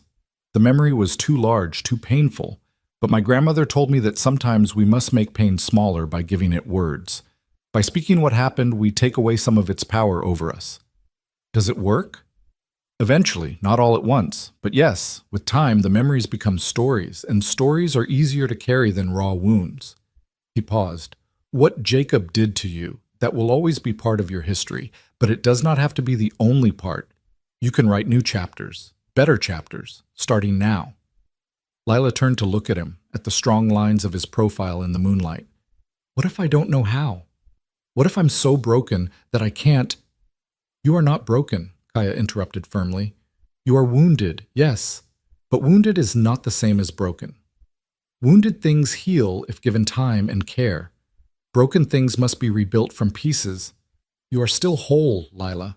You just cannot see it yet because the wounds block your view. She wanted to believe him. God, she wanted so badly to believe that she could be whole again, that she could be more than the sum of what Jacob had done to her. Teach me, she said suddenly. Teach me how to see myself the way you see me. Kaya's smile was gentle. I cannot teach you that. You must discover it yourself. But I can walk beside you while you look. I can point out the moments when your strength shows through. I can remind you on the dark days that dawn always comes eventually. Would that be enough? Yes, Lila whispered. That would be enough. They sat together in the moonlight, listening to the creek's endless song, and for the first time since crawling through those thorns, Lila allowed herself to imagine a future that didn't include fear. The answer came 3 weeks later in the form of dust on the horizon and the thunder of hooves approaching at speed. Lila was working with Morning Star, grinding corn into meal using a stone matat when the warning cry went up. Her hand stilled on the grinding stone, and her heart began to hammer against her ribs. Is it Jacob? She asked, though she already knew the answer from the way Morning Star's face had gone tight with worry. Kaya appeared at her side within seconds, as if he'd been waiting for exactly this moment. Not Jacob, he said grimly. Rodrigo, riding fast. Something has happened. They hurried toward the edge of camp where Standing Hawk and several warriors were already gathering. Rodrigo pulled his lathered horse to a stop, swung down from the saddle, and began speaking before his feet hit the ground. Jacob is coming, he said without preamble, his chest heaving. But not alone. He has convinced a Texas Ranger named Samuel Morrison to accompany him, along with 6 armed men. They claim Lila was kidnapped and that this camp is harboring a criminal. Morrison has a warrant. The words fell like stones into still water, sending ripples of tension through the gathered crowd. Lila felt the ground tilt beneath her feet, and only Kaya's hand on her arm kept her steady. A warrant for what? Standing Hawk demanded. For Lila's return to her lawful husband, Rodrigo said, pulling papers from his saddlebag. But I brought Marcus Blackwood with me. He is 2 hours behind with counterpapers, documents that challenge the warrant's validity and present evidence of Jacob's abuse. The problem is Jacob and Morrison will arrive first, probably within the hour. Then we prepare, Standing Hawk said, his voice cutting through the rising murmur of concern. He began issuing orders in rapid Comanche, and warriors scattered to their tasks. Rodrigo turned to Lila, his weathered face grave. Senora, you need to understand what is about to happen. Morrison is not like Jacob. He is a lawman who believes he is doing his duty. He will not be easily swayed by emotion or claims of abuse without proper documentation. Until Marcus arrives with the legal papers, we are operating in a gray area. What does that mean? Lila asked, though fear made her voice shake. It means you must be strong one more time, Kaya said quietly. It means you must stand before this ranger and this husband and tell your truth loud enough that it cannot be ignored. Can you do that? Could she?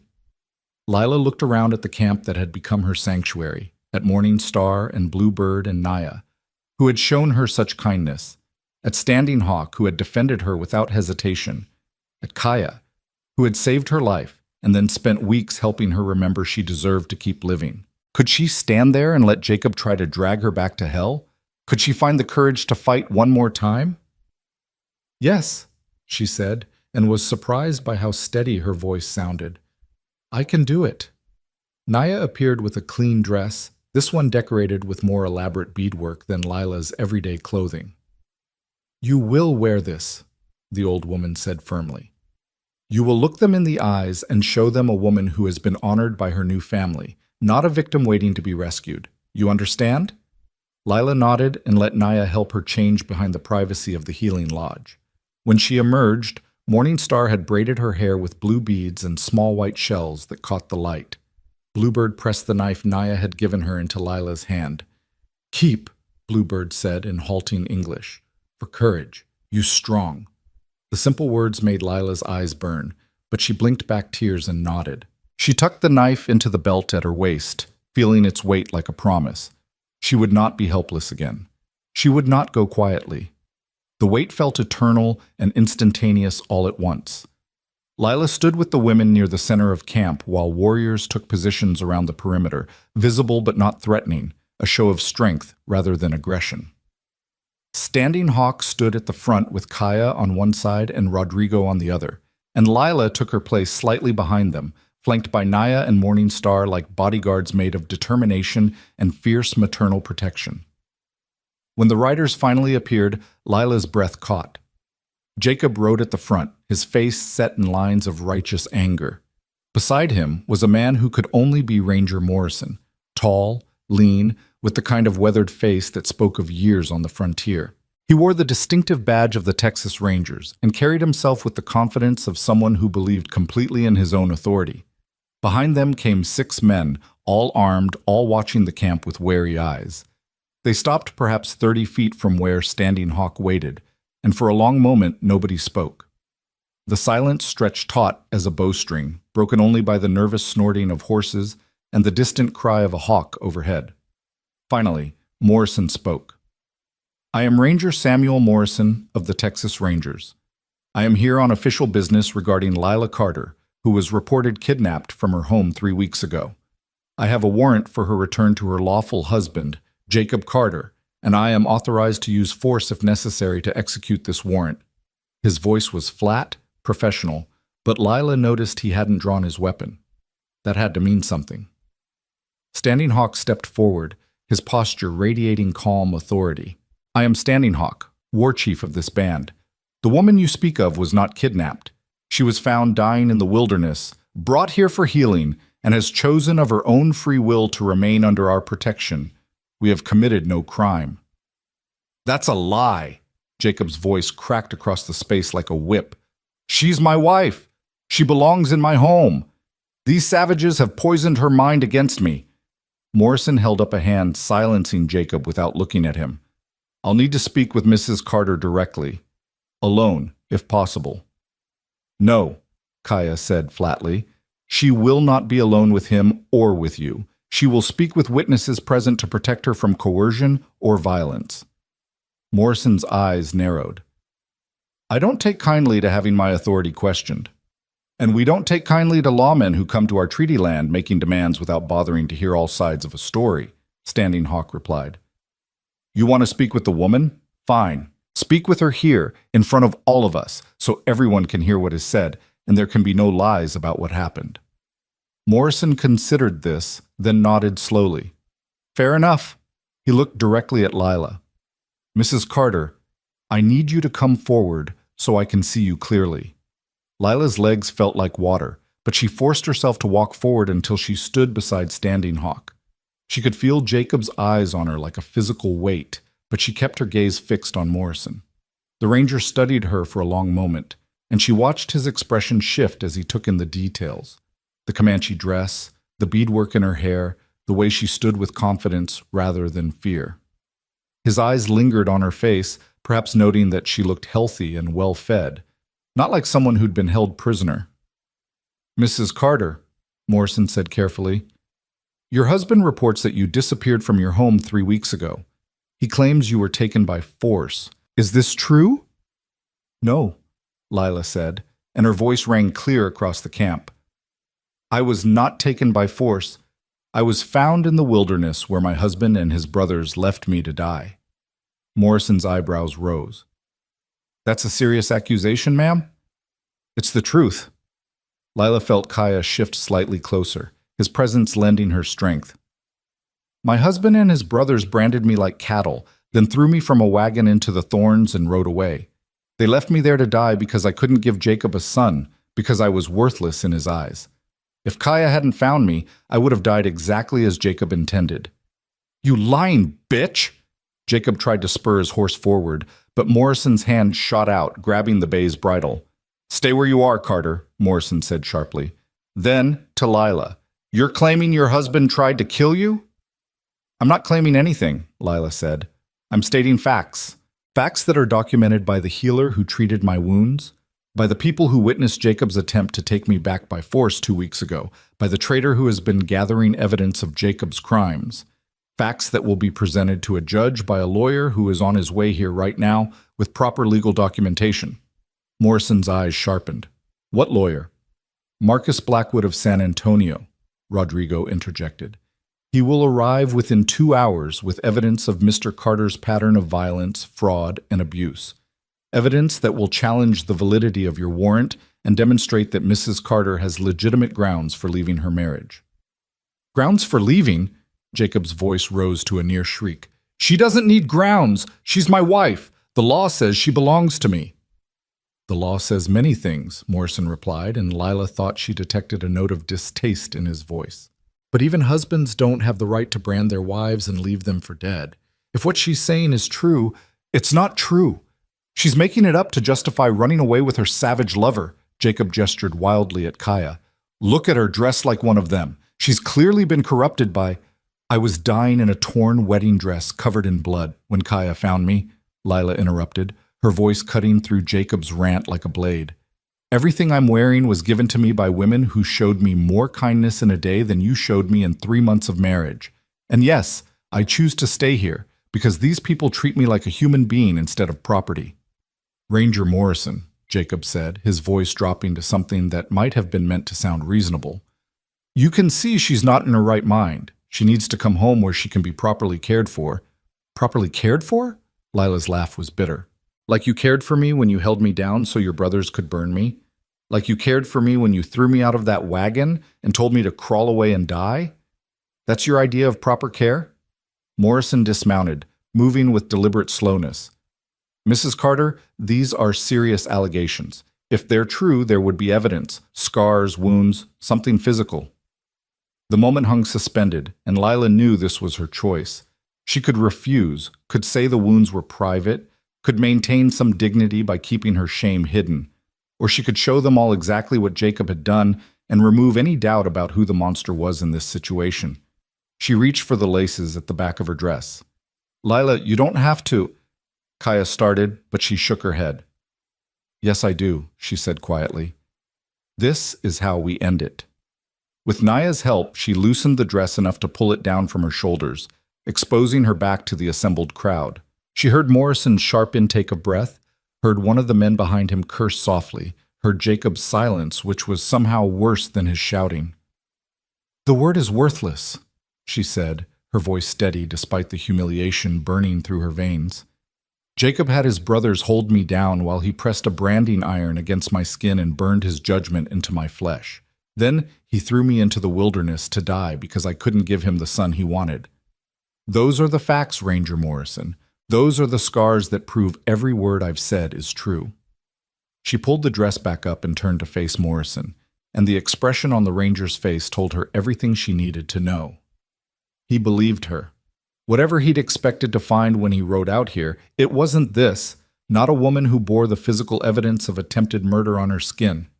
Morrison's jaw was tight as he turned to Jacob. Carter, I'm going to need you to... She did it to herself. Jacob's voice was desperate now, panic replacing anger. She was always unstable, always causing problems. She probably branded herself to make me look bad. Nobody brands themselves, Morrison said flatly. And even if that ridiculous claim were true, it wouldn't explain how she ended up in the wilderness half dead. Mr. Carter, I strongly suggest you stop talking and wait for your lawyer to arrive. I don't need a lawyer. I need my wife returned to me. That's what your warrant says. My warrant says I'm to investigate a kidnapping, Morrison corrected. And from where I'm standing, the only crime I can confirm happened here is the one done to this woman. He looked at Lila with something that might have been respect or sympathy or both. Mrs. Carter, do you wish to return to your husband? No, Lila said without hesitation. I will never return to him. I would rather die than go back to that house. Even if it means living here. Morrison gestured at the camp around them. Even if it means giving up civilization, your position in society, everything you knew? What position in society? Lila asked. What did I have except the prison of Jacob's house and the certainty that one day he'd find a reason to finish what he started? These people gave me sanctuary when no one else would. They healed me, taught me, protected me. They see me as a person worth saving. That's more than anyone in civilization ever offered me. Morrison was quiet for a long moment, his eyes moving from Lila to the gathered Comanche to Jacob's increasingly frantic face to the evidence written in scars across her back. Finally, he sighed. "I'm not going to execute this warrant," he said, "not without a proper investigation and legal representation for both parties. Mr. Carter, you'll need to take this matter before a judge. Mrs. Carter has made her position clear, and there's evidence suggesting she has legitimate grievances. Until a court decides otherwise, she's free to remain where she chooses." "You can't do that," Jacob shouted. "I have rights. She's my property." "She's a person," Morrison snapped, his patience clearly exhausted. "And I've seen enough to know there's a lot more to this story than you told me. Now you can ride back to San Antonio peacefully and wait for the legal process to unfold, or I can arrest you right now for filing a false report and wasting ranger time. Your choice." Jacob's face went through several shades of red and purple, and for a moment Lila thought he might actually try something stupid. But Morrison's hand rested on his pistol, and the warriors surrounding the camp hadn't lowered their weapons. After a long moment, Jacob jerked his horse's reins viciously. "This isn't over," he spat. "I'll take you to court. I'll drag your name through the mud. Everyone will know what kind of woman you are. Everyone will know what kind of man you are," Lila corrected, her voice ice cold. "They'll know you're the kind of man who brands women and throws them away. They'll know you're a coward who needed 6 men and a ranger to face 1 woman. And they'll know I chose anything, even living with people you call savages, over spending another day under your roof. So yes, Jacob, tell everyone, please. I want the whole world to know exactly what you did and what I survived." The venom in her voice seemed to surprise even her. This wasn't the quiet, beaten-down woman who had married Jacob 3 months ago. This was someone new, someone forged in pain and reborn in defiance, and Jacob could see it in her eyes. He wheeled his horse around without another word, and his men followed. They rode hard toward the horizon, dust rising in their wake like the ghost of everything Lila had left behind. Morrison watched them go, then turned back to Lila. "Ma'am, you should know that this will get messy. Carter's family has money and influence. They'll fight this in court, and it won't be pretty." "I know," Lila said, "but I'd rather fight in court than die in the wilderness. At least in court I have witnesses and a lawyer, and the truth on my side." Morrison nodded slowly. "I'll file a full report of what I saw here today, including your injuries. It might help when this goes before a judge." He glanced at Standing Hawk. "I appreciate you handling this peacefully. Could have gone a lot worse." "We are not the savages you have been taught to fear," Standing Hawk replied. "We are simply people protecting one of our own. Next time you receive a report about kidnapping from our camp, perhaps you will remember this day and ask more questions before riding out with armed men." Morrison had the grace to look somewhat embarrassed. "Fair point." He mounted his horse and tipped his hat to Lila. "Good luck, Mrs. Carter. You're going to need it." He rode away at a more measured pace than Jacob had, and Lila watched until he disappeared from view. Then, and only then, did she let her legs give out. Kaya caught her before she hit the ground, supporting her weight as the adrenaline that had been holding her together finally fled. "You did it," he murmured in her ear. "You stood up to him again, and you won." "Did I?" Lila asked, her voice shaking. "He's going to take me to court. He's going to make this into a spectacle. Everyone will know everything." "Good," Naya said, appearing at her other side. "Let them know. Let the whole world know what was done to you and how you survived it. Shame is a weapon, child, but it only works if you allow yourself to feel ashamed. You have nothing to be ashamed of. Nothing." Marcus Blackwood arrived 2 hours later as promised, accompanied by a clerk and carrying saddlebags stuffed with documents. He was younger than Lila expected, perhaps 35, with intelligent eyes and ink-stained fingers that spoke of a man who fought his battles with words and law rather than guns. He listened to everyone's account of what had happened with Morrison, took notes in precise handwriting, then turned to Lila with an expression that was both sympathetic and calculating. "Mrs. Carter, I'm going to be very direct with you," he said. "Jacob Carter is going to make this ugly. He's going to claim you abandoned your marriage for immoral purposes. He's going to suggest you were having an affair, that you're mentally unstable, that you were somehow complicit in your own abuse. He's going to drag your reputation through every courtroom and newspaper in Texas." "I know," Lila said quietly. But what choice do I have? Hide here forever? Live in fear that he'll find some legal way to force me back? No, Marcus said with a slight smile. We fight. We present evidence of systematic abuse. We bring in medical testimony. We demonstrate that you sought sanctuary after attempted murder, not that you abandoned your marriage on a whim. We paint a picture of a woman who survived incredible cruelty and found the strength to save herself. And we make Jacob Carter look like the monster he is. Can we win? Lila asked. Marcus was quiet for a moment, weighing his words carefully. Honestly, I don't know. The law heavily favors husbands, and Jacob's family has resources. But we have something powerful on our side. The truth, documented and witnessed. And we have you, alive and willing to testify when you should be dead. That counts for something. What do I need to do? First, we establish your legal right to remain here while the case proceeds. Standing Hawk's band is on treaty land, which gives us some protection. Second, we file countercharges against Jacob for assault, attempted murder, and fraud. Make him defend himself instead of just attacking you. Third, we build the strongest case possible for annulment based on extreme cruelty. Annulment, hope flickered in Lila's chest. Not just separation? If we can prove the marriage was obtained through deception, which Mary Henderson's testimony about Jacob's prior engagement helps establish, and that it involved violence that endangered your life, we have grounds for annulment. It won't be easy, but it's possible. Lila looked at Kaya, at Standing Hawk, at all the people who had sheltered her and believed in her when she couldn't believe in herself. How long will this take? Months, probably, Marcus admitted. Maybe longer.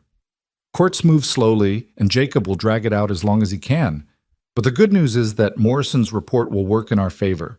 A Texas Ranger witnessed your injuries and declined to force you to return. That's powerful testimony. Then we do it, Lila said with more confidence than she felt.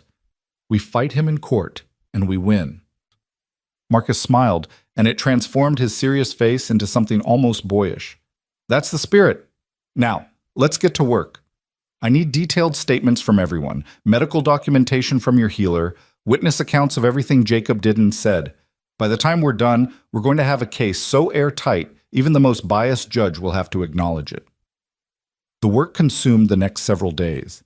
Marcus was thorough to the point of obsession, questioning Lila about every detail of her marriage, having Naya document every injury with descriptions so clinical they made the abuse sound even more horrific. He interviewed Standing Hawk, Kaya, Rodrigo, even Morningstar and Bluebird through translators, building a comprehensive picture of Lila's rescue and recovery. Through it all, Lila felt herself transforming. Each time she told the story, it hurt a little less. Each time she described what Jacob had done, she felt a little more of his power over her crumble. By the time Marcus finished gathering evidence, Lila could talk about the branding without crying, could describe being thrown from the wagon without her voice shaking. On the final evening before Marcus and Rodrigo were due to return to San Antonio, a feast was prepared in their honor. The camp gathered around the fire, and Standing Hawk stood to speak. Today we have done something important, he said, his voice carrying across the assembled crowd. We have shown that people of different tribes can work together for justice.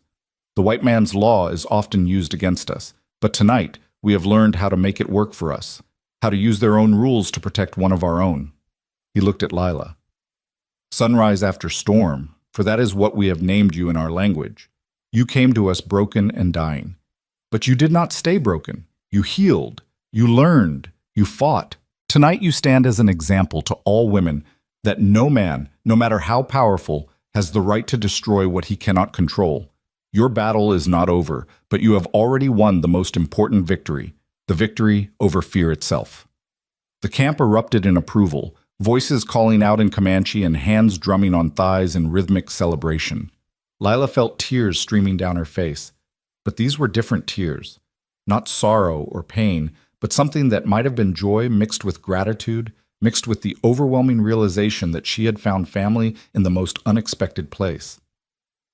After the feast, when the fire had burned down to coals and people were drifting toward their lodges, Kaya found Lila sitting alone by the creek. He settled beside her without asking permission, and they sat in comfortable silence for a long moment. Sunrise after storm, Lila said finally. That's what Standing Hawk called me. It is your Comanche name, Kaya confirmed. Every person has two names, the one they are born with and the one they earn through living. You earned yours. What's yours? Lila asked. Kaya smiled. Kaya means older brother, which is not very exciting, but my earned name is Sheikani Taimu, he who saves broken wings. My people gave it to me after I saved that hawk I told you about. They say it defines who I am, that I cannot resist helping things that are wounded. Is that what I am to you? Lila asked quietly. Another broken wing to fix? Kaya turned to look at her fully, and the intensity in his gaze made her breath catch. At first, maybe. When I found you in the thorns, I saw something that needed saving, and I could not leave you to die.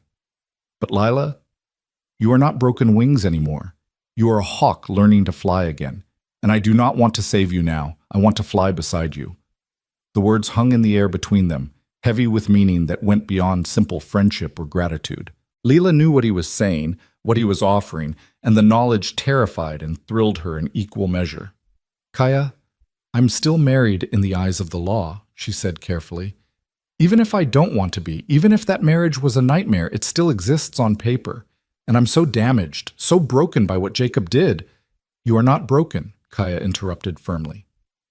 And I do not care about white man's paper that says you belong to a monster. In my culture, in my heart, you belong only to yourself. When you are ready, if you are ever ready, to think about belonging to someone else by choice, I will be here. But I do not ask for that now. I only ask that you know I see you, Lila, not as a project or a wounded thing or an obligation. I see you as a woman of strength and courage and beauty who survived what should have killed her, and I would be honored simply to stand beside you as you discover who you are meant to become. Lila found she couldn't speak past the lump in her throat. Instead, she reached out and took his hand, lacing her fingers through his, and they sat together watching the moonlight dance on the water. The future was uncertain. Jacob would fight her in court, society would judge her, and the path ahead was fraught with obstacles. But in this moment, sitting beside a man who saw her as precious rather than worthless, surrounded by people who had chosen her as family, Lila felt something she hadn't felt in so long she'd forgotten what it was like. She felt hope. She felt possibility. She felt like maybe, just maybe, she was worth fighting for after all. And somewhere in the darkness, a hawk cried out, calling to its mate, calling to the sky, calling to the endless prairie that promised freedom to those brave enough to spread their wings and fly. The summons arrived 6 weeks later with Rodrigo, who rode into camp looking grim. Lila was working with Bluebird, practicing her Comanche while sewing a new pair of moccasins, when she saw the trader dismount and head straight for Standing Hawk's lodge. Her hands stilled on the beadwork, and she knew without being told that the moment she'd been dreading had finally come. Kaya found her before anyone else could, his face unreadable as he approached. Marcus needs to speak with you. The court date has been set. Lila's stomach clenched, but she forced herself to stand, to smooth down her dress, to walk toward Standing Hawk's lodge with her head high, even though every instinct screamed at her to run. Inside, she found Marcus sitting cross-legged on buffalo robes, documents spread around him like fallen leaves. His face was serious but not defeated, which she took as a cautiously good sign. "Mrs. Carter," he said, gesturing for her to sit. "The judge has scheduled a hearing for 3 weeks from today. Jacob is bringing charges of abandonment and demanding your return. We'll be presenting our counter case for annulment based on extreme cruelty and fraud. It's going to be a full trial, not just a simple hearing." 3 weeks, Lila repeated, the words feeling surreal. "That's not much time." "No, but it's enough. We have our evidence prepared, our witnesses lined up. Naya has agreed to testify through a translator, which is unusual, but the judge has allowed it. Rodrigo will speak to your character and the circumstances of your rescue. Ranger Morrison's report is officially part of the record." Marcus paused, studying her face. "But Lila, you need to understand what you're walking into. Jacob's lawyers have been spreading rumors throughout San Antonio. They're painting you as an unfaithful wife who ran away with a Comanche lover. They're suggesting you were mentally unstable, that you fabricated the abuse to justify adultery. The court of public opinion has already tried you and found you guilty. The word should have devastated her, but Lila found she felt only a cold, resigned anger. Of course they have. It's easier to believe a woman is crazy or immoral than to accept that a respected businessman is a monster. Exactly, Marcus said. Which is why we're not going to play defense. We're going to attack. We have Mary Henderson ready to testify about Jacob's deception. We have 3 ranchers who will swear to his cattle rustling. We have medical evidence of your injuries that no reasonable person can dismiss. And we have you, alive and articulate and clearly in your right mind. By the time we're done, Jacob Carter's reputation will be in ruins. And mine? Lila asked quietly. Marcus met her eyes without flinching. Your reputation is already destroyed, Lila. That's the unfortunate truth. No matter how this trial ends, San Antonio society will never fully accept you again. A woman who leaves her husband, even for legitimate reasons, becomes unmarriageable, unemployable, essentially invisible. You need to decide if you can live with that. Lila thought about the life she'd left behind, the suffocating parlors, the judgmental glances, the constant pressure to be smaller and quieter and more obedient. She thought about Jacob's house with its expensive furniture and its atmosphere of barely contained violence. She thought about the woman she'd been, desperate to please, terrified of making mistakes, convinced her worth was measured by her ability to produce a son. Then she thought about the woman she was becoming, strong enough to grind corn and tan hides, brave enough to face down armed men, confident enough to laugh with friends who saw her as an equal. She thought about morning lessons with Bluebird, about Naya's patient healing, about Morningstar's fierce sisterhood. She thought about Kaya's steady presence and the way he looked at her like she was someone worth knowing, not just someone worth possessing. I can live with it, she said firmly. I'd rather be invisible to San Antonio society than dead in the wilderness where Jacob left me. At least invisible means I get to choose my own life. Marcus smiled, and it was genuine this time, reaching his eyes. Good. Then we fight with everything we have. But Lila, there's one more thing you need to know. Jacob's lawyers are going to ask you explicit questions about your relationship with Kaya. They're going to try to prove adultery, which would destroy our case. You need to be prepared to answer under oath whether anything inappropriate has happened between you. Lila felt heat rise in her cheeks, but she held Marcus's gaze. Nothing inappropriate has happened. Kaya saved my life and has been nothing but respectful. We're friends.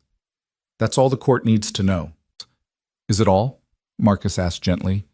Because if there's anything more, even just feelings or intentions, Jacob's lawyers will try to expose it. They'll twist anything they can find into evidence of infidelity.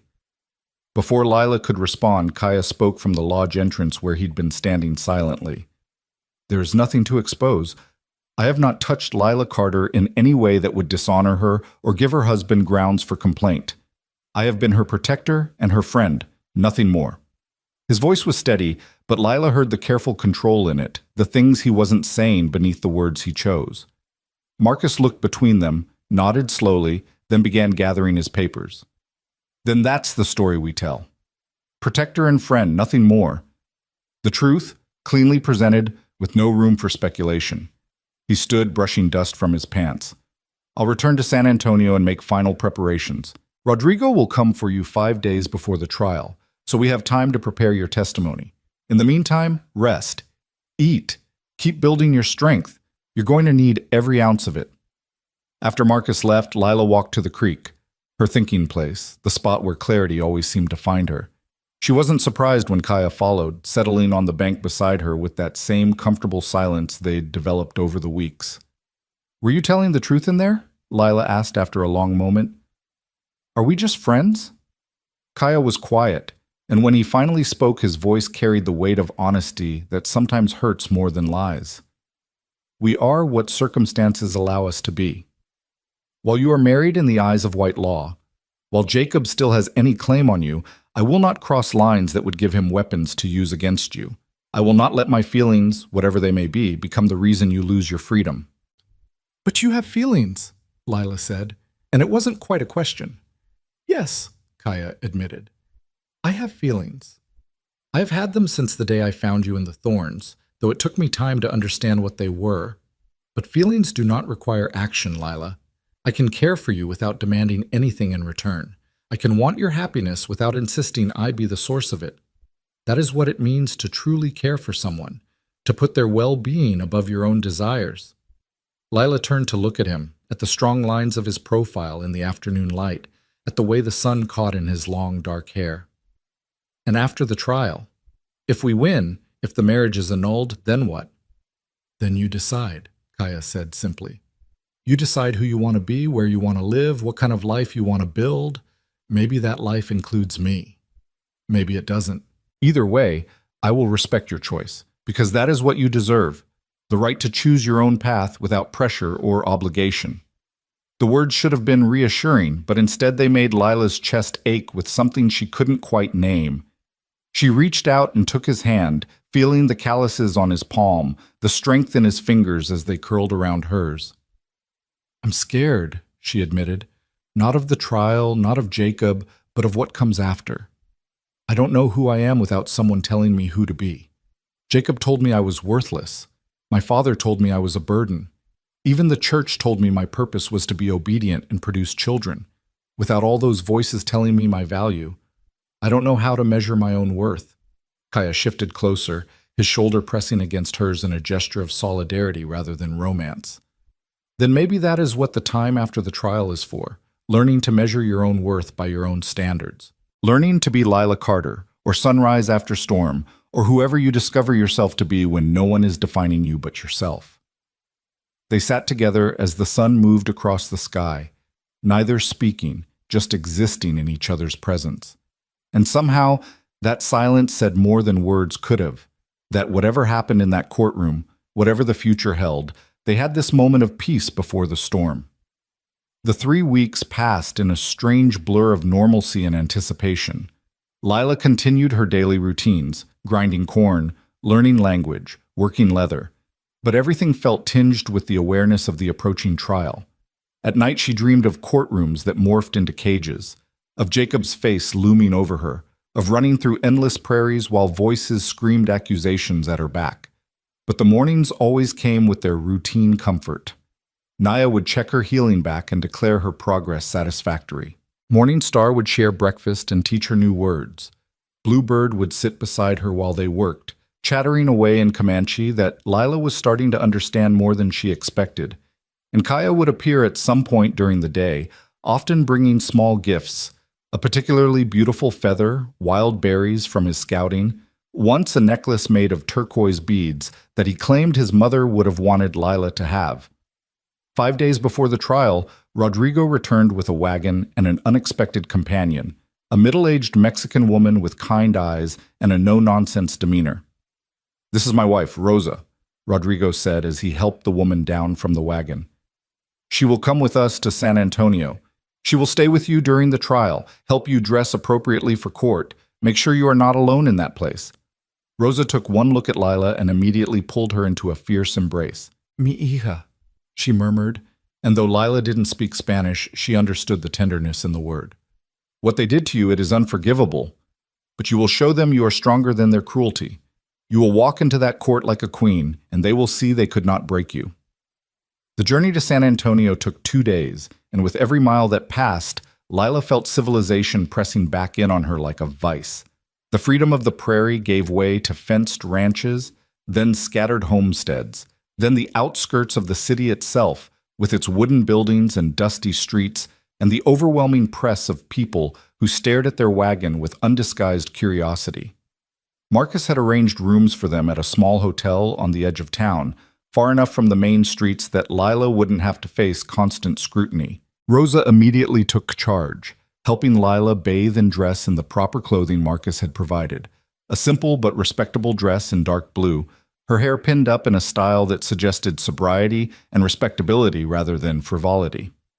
When Lila looked at herself in the mirror, she barely recognized the woman staring back. The deerskin dresses and beaded moccasins had made her feel like someone new, someone strong.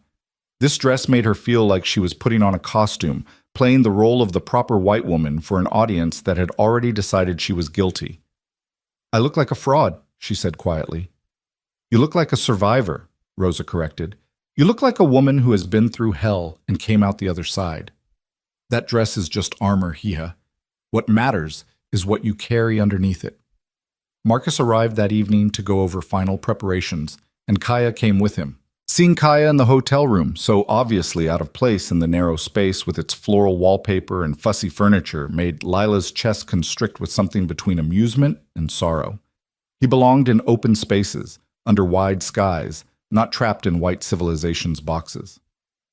Tomorrow we have a final meeting with all our witnesses, Marcus said, spreading papers across the small table. The trial begins the day after, Judge Harold Whitmore presiding. He's fair but traditional, which means he'll be uncomfortable with much of what we present. Our goal is to overwhelm him with evidence so substantial he can't dismiss it, even if he wants to. What about Jacob? Lila asked. Will he be there tomorrow? No, the meeting is just for our side. You'll see Jacob in court, but not before. His lawyers have requested he not be in the same room with you until the trial begins, probably to avoid any confrontation that might make him look bad. Coward, Lila muttered, and Marcus smiled grimly. Yes, but a coward with expensive lawyers and a family fortune. Don't underestimate him, Lila. Desperate men do desperate things. That night, Lila couldn't sleep. She stood at the small window of her hotel room, looking out at San Antonio's nighttime streets, and felt like she was standing on the edge of a precipice. Tomorrow would set everything in motion: the testimony, the evidence, the public examination of her most painful memories. There would be no going back once it started. A soft knock came at her door, and when she opened it, Kaya stood in the hallway looking as uncomfortable as she'd ever seen him.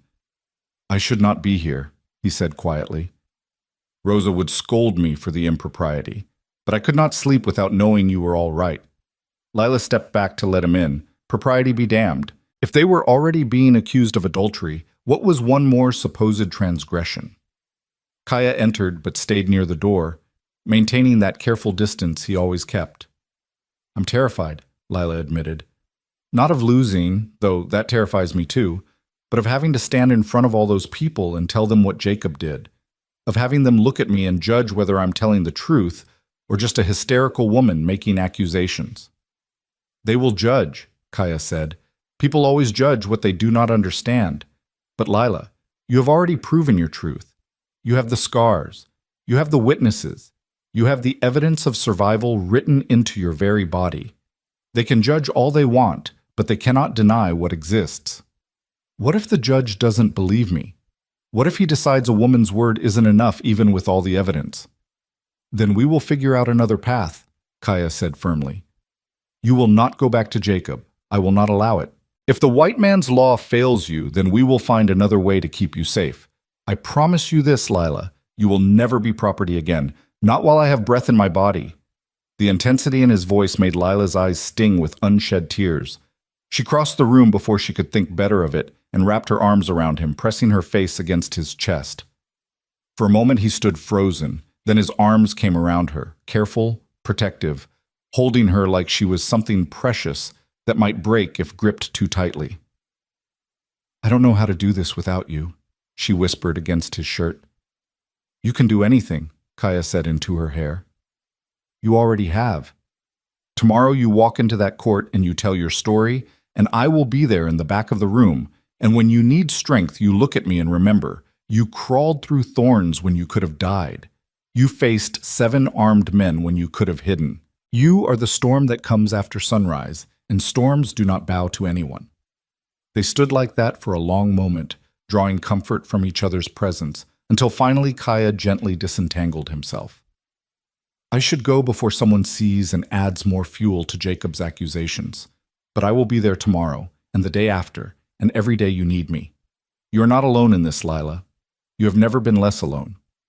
After he left, Lila returned to the window and looked out at the sleeping city. Somewhere in these streets, Jacob was preparing his own version of events, polishing his lies, getting ready to paint himself as the wronged husband and her as the faithless wife. But he didn't know what she'd become in the weeks since he'd thrown her away. He was expecting the broken, frightened woman who had cowered in his house. He would meet sunrise after storm instead, and she would show him exactly how much strength could grow in the scorched earth where he'd tried to bury her. The morning of the trial dawned clear and cold.